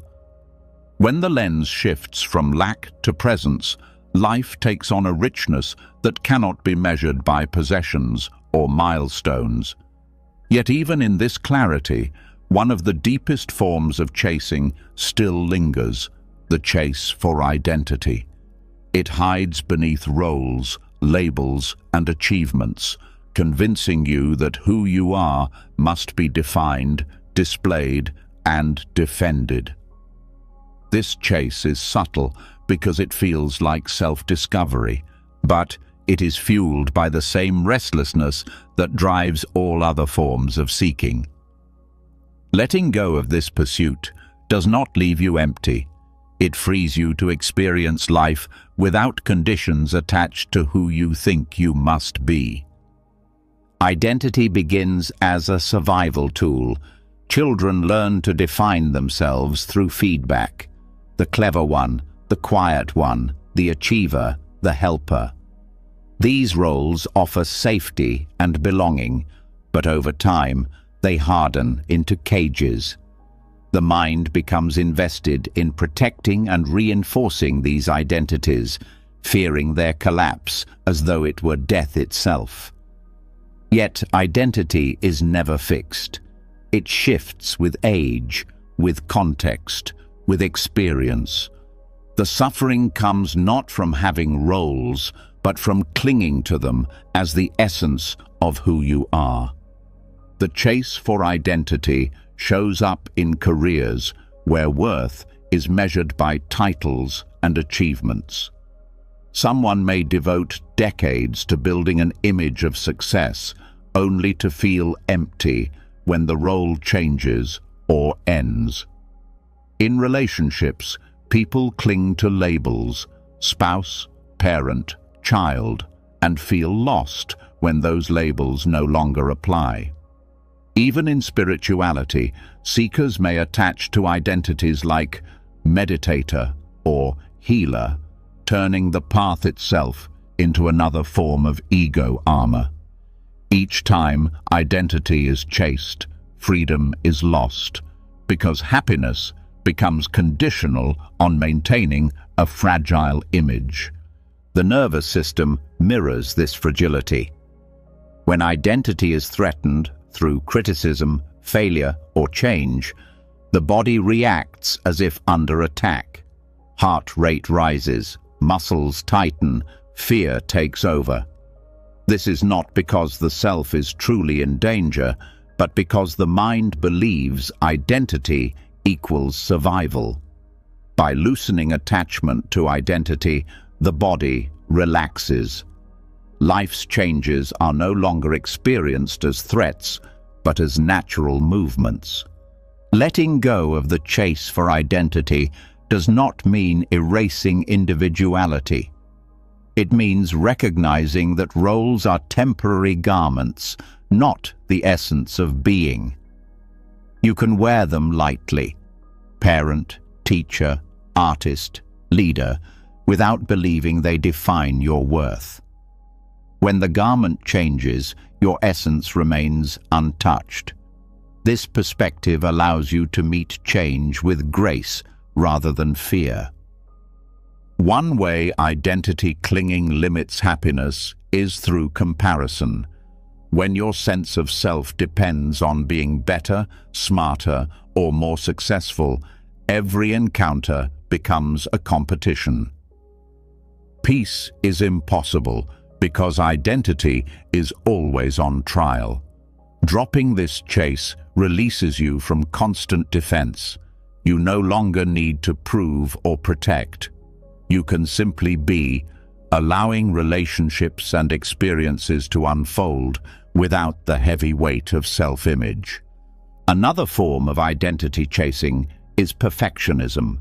The mind creates an ideal version of who you should be and measures every action against it. This creates constant dissatisfaction because reality can never match the ideal. Letting go means recognizing that you are not a project to be perfected, but a presence to be lived. Growth still happens, but it is rooted in curiosity rather than self-criticism. The practice of loosening identity can begin with small acts of release. Notice when you feel the need to announce your achievements, defend your choices, or maintain an image. Ask, who am I trying to convince? What would happen if I allowed myself to simply exist without explanation? These moments reveal how much energy is spent on maintaining identity. By letting them go, you reclaim that energy for presence. Meditation offers a direct experience of identity's fluidity. In stillness, thoughts of self arise, memories, labels, judgments, but with awareness, you see they are passing clouds. Beneath them is pure awareness, not tied to any role.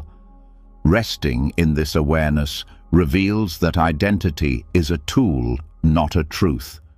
You are not confined to a single story. You are the space in which all stories appear and dissolve.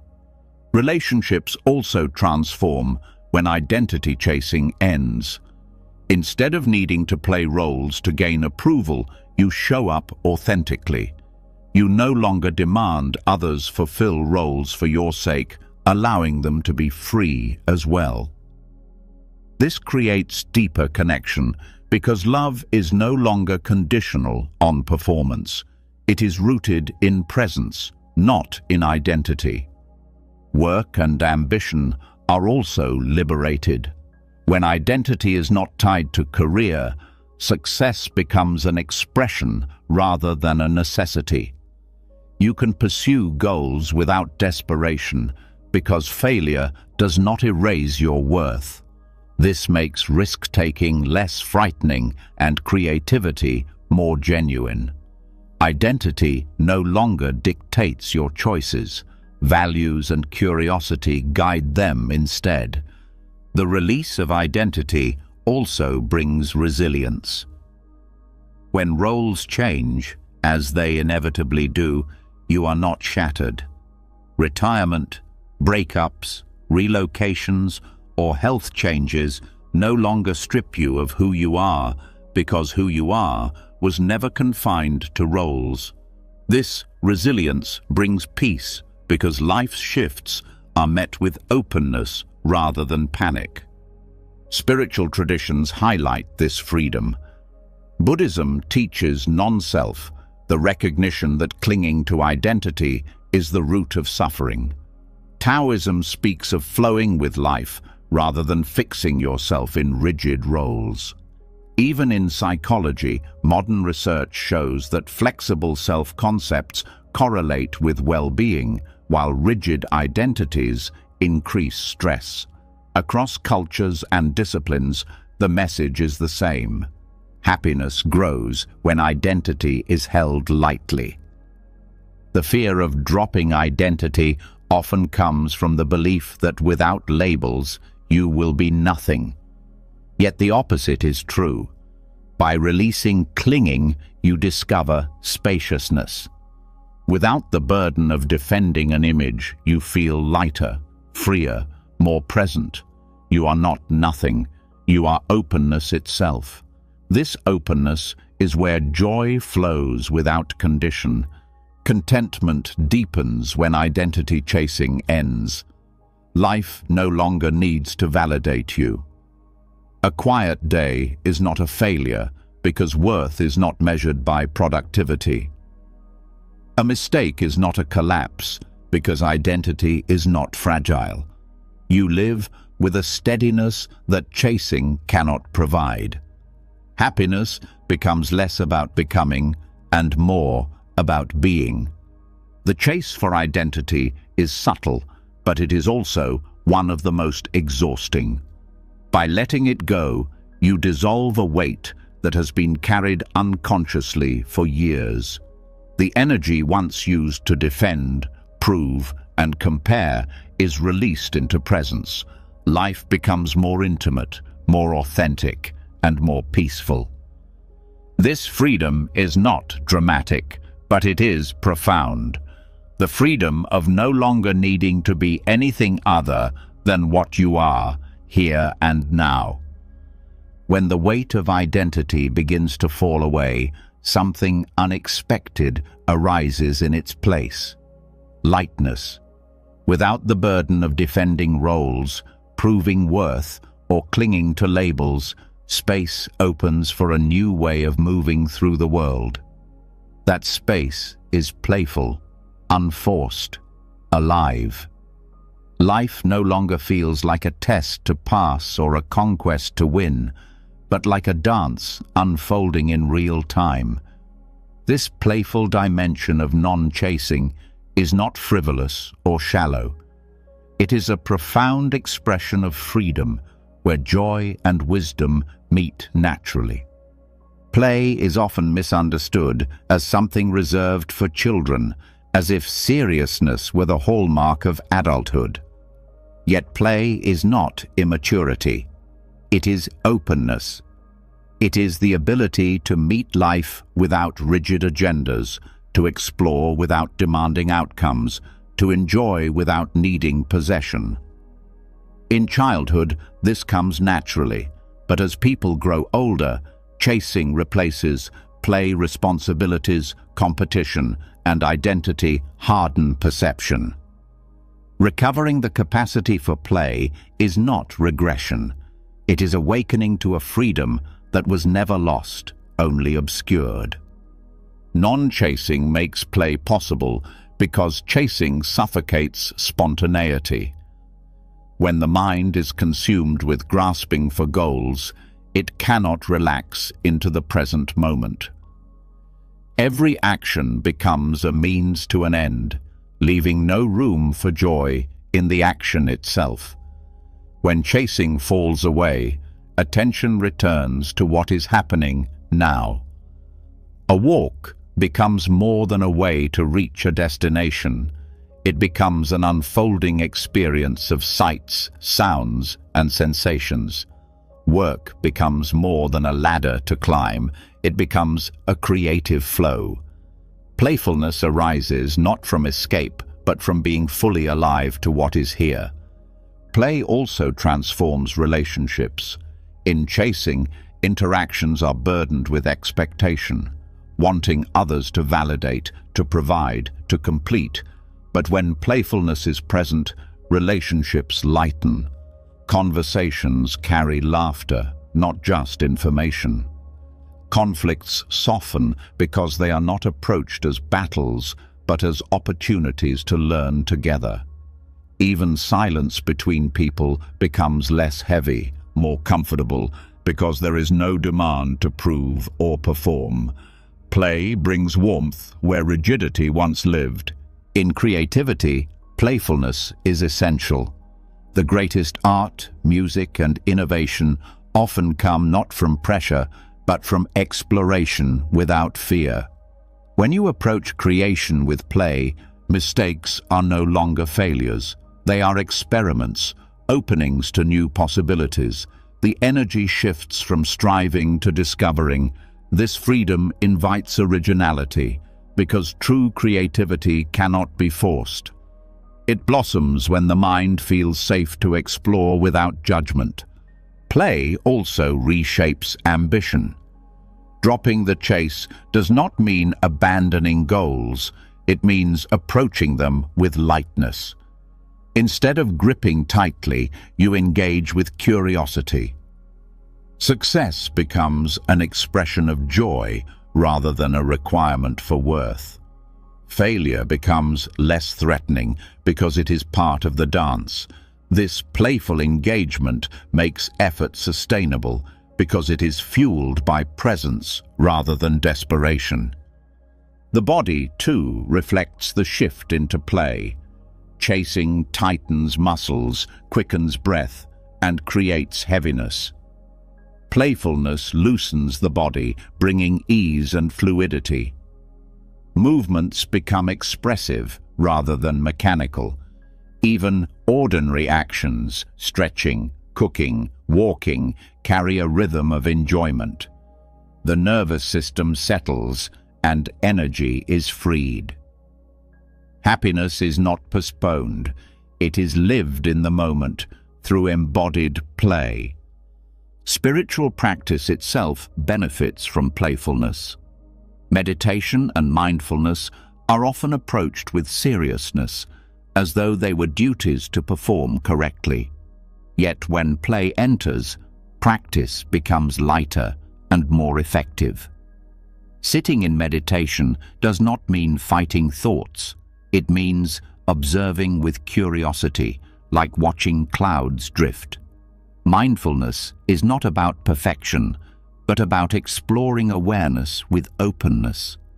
This playful approach prevents practice from becoming another chase and allows peace to arise naturally. The wisdom of play is echoed in many traditions. Zen masters often used humor and paradox to awaken students, reminding them not to take even enlightenment too seriously. Taoist teachings emphasize flow, spontaneity, and alignment with the natural rhythms of life. Indigenous traditions honor play as a way of bonding, healing, and teaching. Across cultures, play is recognized not as trivial but as sacred, a gateway to truth. Play also dissolves fear. Much fear arises from treating life as a high-stakes game, where every mistake is catastrophic. But when life is approached as play, fear softens. You begin to see that missteps are part of the dance, not signs of failure. This shift creates resilience. You recover more quickly because the weight of perfection no longer crushes you. Courage grows naturally because exploration feels safe when outcomes are not absolute. The practice of play can begin with small acts. Singing while you cook, dancing to music alone in your room, telling a joke during a tense moment. These small gestures reawaken the spirit of play. Over time, playfulness expands into every aspect of life. Meetings, chores, and even challenges become lighter when approached with curiosity and openness. The world becomes less a battlefield and more a playground of discovery. Play does not deny suffering. Life includes pain, loss, and struggle. But even here, play offers resilience. Humor in dark times can soften despair. A playful attitude toward mistakes can turn setbacks into lessons. Play does not erase suffering, but it allows you to carry it with more lightness. It prevents heaviness from defining your entire experience. The playful dimension of non-chasing restores balance. Where seriousness can narrow perception, play opens it. Where grasping creates rigidity, play creates flexibility. It reminds you that happiness is not a prize at the end of struggle, but a rhythm woven into the way you move through life. To rediscover play is to rediscover freedom, the freedom to live without the constant weight of needing to prove, to chase, to conquer. Life as a dance is not metaphor alone. It is a lived reality when you stop moving as though every step must lead somewhere else. In play, the step itself is enough. In play, happiness is not postponed. It is already here, moving with you, light on its feet, waiting to be noticed. When playfulness begins to color the way you meet life, seriousness loses its grip. The dance of non-chasing shows that joy can arise when you are no longer burdened by proving or striving. Yet, even in this lightness, another habit often lingers, the quiet tendency to bargain with reality. The mind says, I will be happy if things go my way, if conditions line up, if people behave as they should. This constant negotiation with what is becomes another chase, subtle but exhausting. The freedom comes when you stop bargaining altogether, when you allow reality to be as it is without conditions. Negotiation with reality takes many forms. It appears in the thought that life owes you fairness, that suffering is a mistake, that happiness requires circumstances to meet your demands. It shows up in complaints about the weather, resentment toward others' choices, frustration at your own imperfections. Each negotiation carries the hidden message that peace cannot exist until life changes. But life does not bend to every demand. The habit of bargaining ensures dissatisfaction because reality keeps showing up as itself. This constant bargaining is rooted in control. The mind clings to the belief that if it argues hard enough with reality, it will win. But reality is unmoved by argument. The rain falls whether or not you approve. People act from their own conditions whether or not it pleases you. Time passes whether or not you are ready. Each resistance drains energy. Instead of resting in the flow, you stand against it, exhausting yourself in a fight that cannot be won.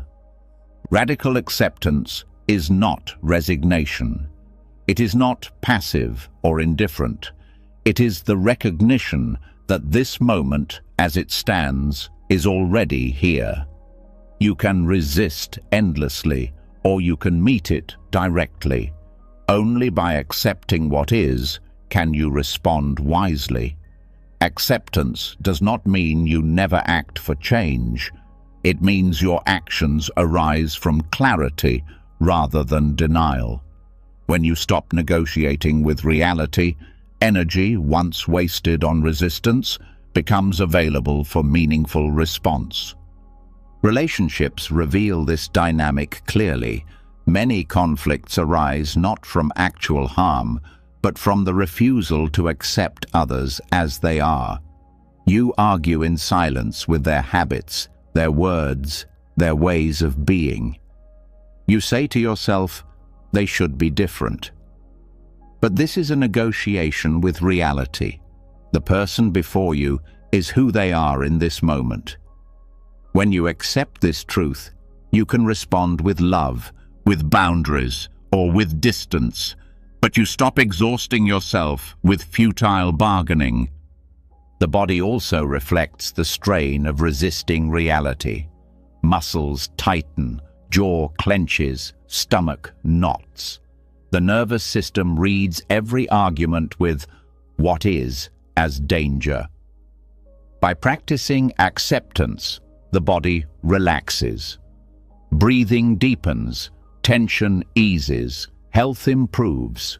Peace becomes physical, not just mental. This shows that acceptance is not an abstract philosophy, but a practical medicine for the body and mind.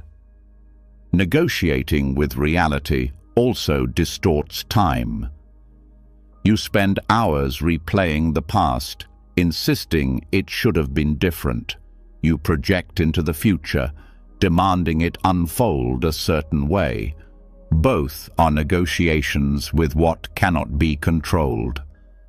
Acceptance brings you back to now. The past is unchangeable, the future uncertain, but the present is real and alive. When you stop bargaining with time, you find richness in this moment. The practice of acceptance can begin with small irritations. Notice when you resist the weather, traffic, or delays. Instead of fueling the argument, pause and breathe. Say, "This is what is." Feel the shift as energy is freed from resistance. Over time, this practice expands into larger challenges: loss, illness, disappointment. Acceptance does not erase pain, but it removes the second layer of suffering created by arguing with reality. Spiritual traditions highlight this truth. In Buddhism, suffering arises from craving for reality to be other than it is. In Stoicism, peace comes from aligning with what cannot be controlled. In Taoism, harmony flows from moving with the way of things rather than against them. Across traditions, the lesson is the same. Happiness is not found in controlling reality, but in opening to it. This acceptance also reshapes ambition. You can still set goals, but you no longer argue with the present until they are achieved. You act from sufficiency rather than lack. If obstacles arise, you meet them without resentment, adjusting as needed. Success and failure lose their sting because they are seen as movements of reality rather than verdicts on your worth. The mind fears acceptance because it confuses it with giving up. But acceptance is the ground of all effective action. Only when you see reality clearly can you act skillfully. Resisting what is blinds you, distorting perception with anger, fear, or denial. Acceptance clears the view. From there, change becomes possible, not through struggle, but through alignment. Non-chasing reaches its fullness in this practice. To stop negotiating with reality is to stop chasing an alternate version of life. It is to stand in what is, whole and unconditioned. In this space, happiness does not need to be earned or bargained for. It arises naturally because nothing blocks it. Happiness finds you when you no longer insist it must come through winning arguments with reality. It finds you in the pause after resistance drops, in the breath that softens, in the openness that follows surrender. It is not passive, not weak, but strong in its simplicity.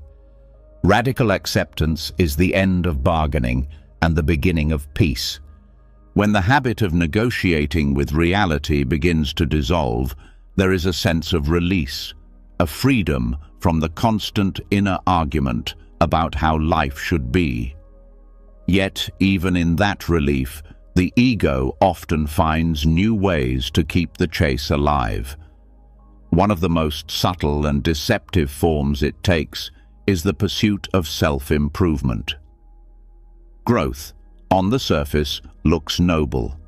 It promises progress, transformation, and fulfillment. But when driven by restlessness and self-judgment, even growth can become another trap, an endless cycle of dissatisfaction disguised as virtue. The culture of self-improvement thrives because it appeals to both aspiration and insecurity. Books, courses, and programs tell you that, with enough effort, you can become more productive, more confident, more disciplined, more enlightened. There is nothing inherently wrong with learning or developing, but the hidden danger is the belief that you are not enough until you reach some imagined version of yourself. This belief makes growth conditional and heavy, turning what could be liberating into yet another chase. The subtlety lies in the fact that self-improvement often feels empowering. You are making changes, setting goals, moving forward. Yet if you look closely, the motivation may come not from joy, but from fear. Fear of inadequacy, fear of falling behind, fear of being unworthy as you are.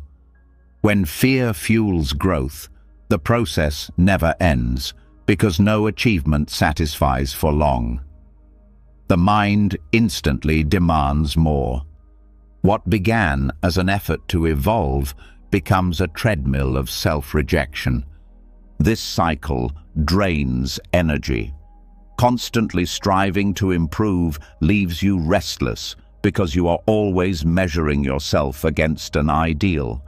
The nervous system interprets this as ongoing threat, keeping the body in tension. Sleep is disrupted, creativity stifled, and presence lost, all in the name of becoming better. The irony is clear. The pursuit of self-improvement, meant to enhance life, can actually diminish it when it is rooted in self-criticism rather than compassion. Relationships also suffer under this chase. When you demand constant improvement from yourself, you often project the same demand onto others. Friends, partners, or colleagues may feel judged or inadequate because you measure them against ideals just as you do yourself. This dynamic erodes intimacy because connection requires acceptance. The relentless push for better creates pressure where gentleness should live. Spiritual practice is not immune. Many seekers treat meditation or mindfulness as tools to fix themselves. They measure sessions by depth, by calmness, by insight, turning practice into another performance. But authentic practice is not about improvement. It is about presence. When the path is hijacked by striving, the peace it offers slips further away. The subtle chase of self-improvement has replaced the very freedom the practice was meant to reveal.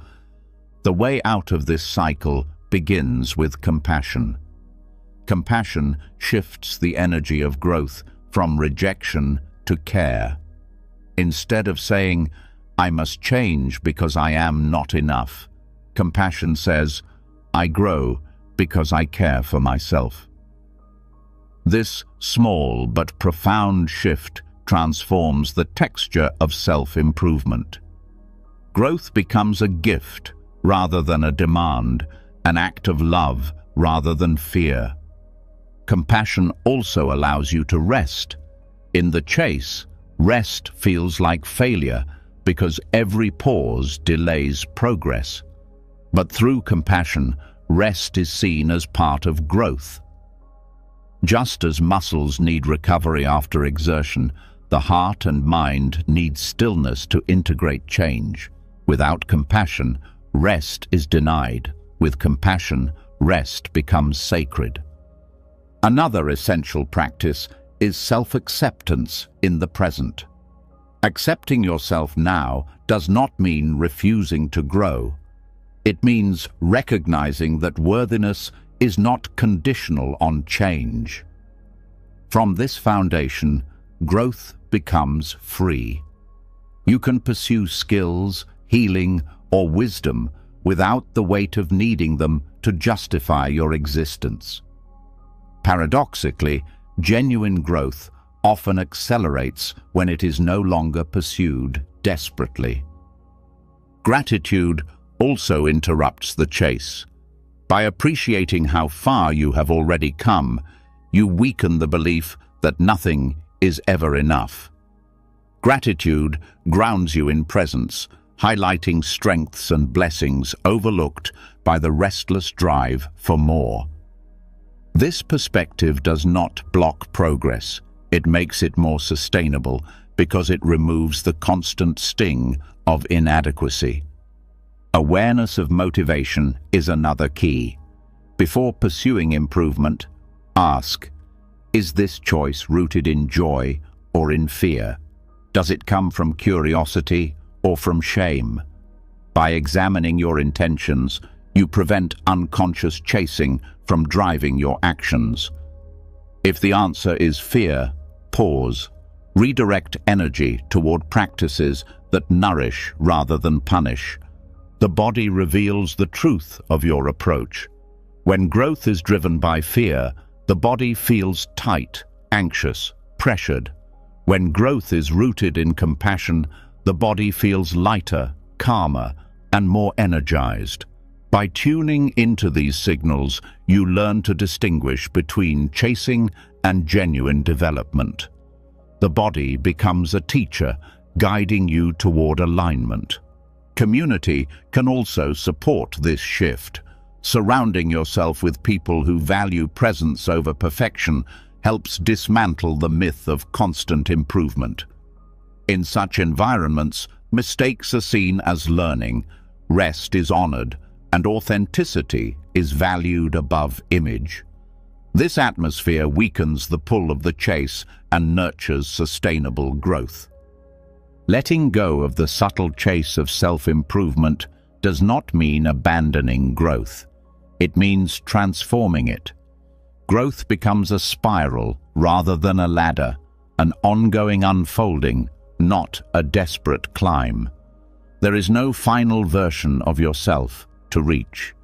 There is only the living process of becoming, guided by compassion and grounded in presence. The joy of this approach is that happiness is no longer postponed. You do not wait until you are more disciplined, more confident, more healed to allow joy. You honor joy now, even as you grow. This balance dissolves the illusion that you must earn happiness through endless effort. Growth and contentment coexist, feeding each other rather than competing. When growth is freed from chasing, it becomes playful again. Learning, healing, and evolving carry curiosity and lightness. Setbacks become part of the dance rather than evidence of failure. Each step is valuable, not because it brings you closer to perfection, but because it is part of living fully. The subtle chase of self-improvement is perhaps the hardest to see because it hides beneath noble intentions. But once revealed, it can be transformed into a path of compassion, presence, and joy. Growth is no longer about fixing what is broken, but about nurturing what is already whole. And in that shift, happiness stops being a goal at the end of the journey and becomes the companion walking beside you every step of the way. Happiness was never hiding in the next achievement, the next identity, or the next milestone. It was never waiting at the end of desire, at the finish line of busyness, or in the approval of others. Through these lessons, Buddhism shows us that the chase itself is what blinds us. When we loosen our grip, when we let go of comparison, when we stop bargaining with reality, when we allow ourselves to be unfinished, something extraordinary happens. The ordinary becomes sacred, stillness becomes nourishing, and life itself reveals its fullness. Peace does not come from running harder. It comes from stepping out of the race. Joy is not something to conquer, but something that arrives quietly when chasing ends. The moment you stop trying to control, prove, or strive your way into happiness, you discover it has been waiting for you all along. Now, I'd love to hear from you. What was the one insight from these teachings that struck you the most? Share it in the comments below. Your reflection might be the spark that helps someone else on their journey. And if you want more wisdom like this, practical, grounding, and freeing, make sure to hit the subscribe button and turn on the bell so you never miss the next step toward inner peace.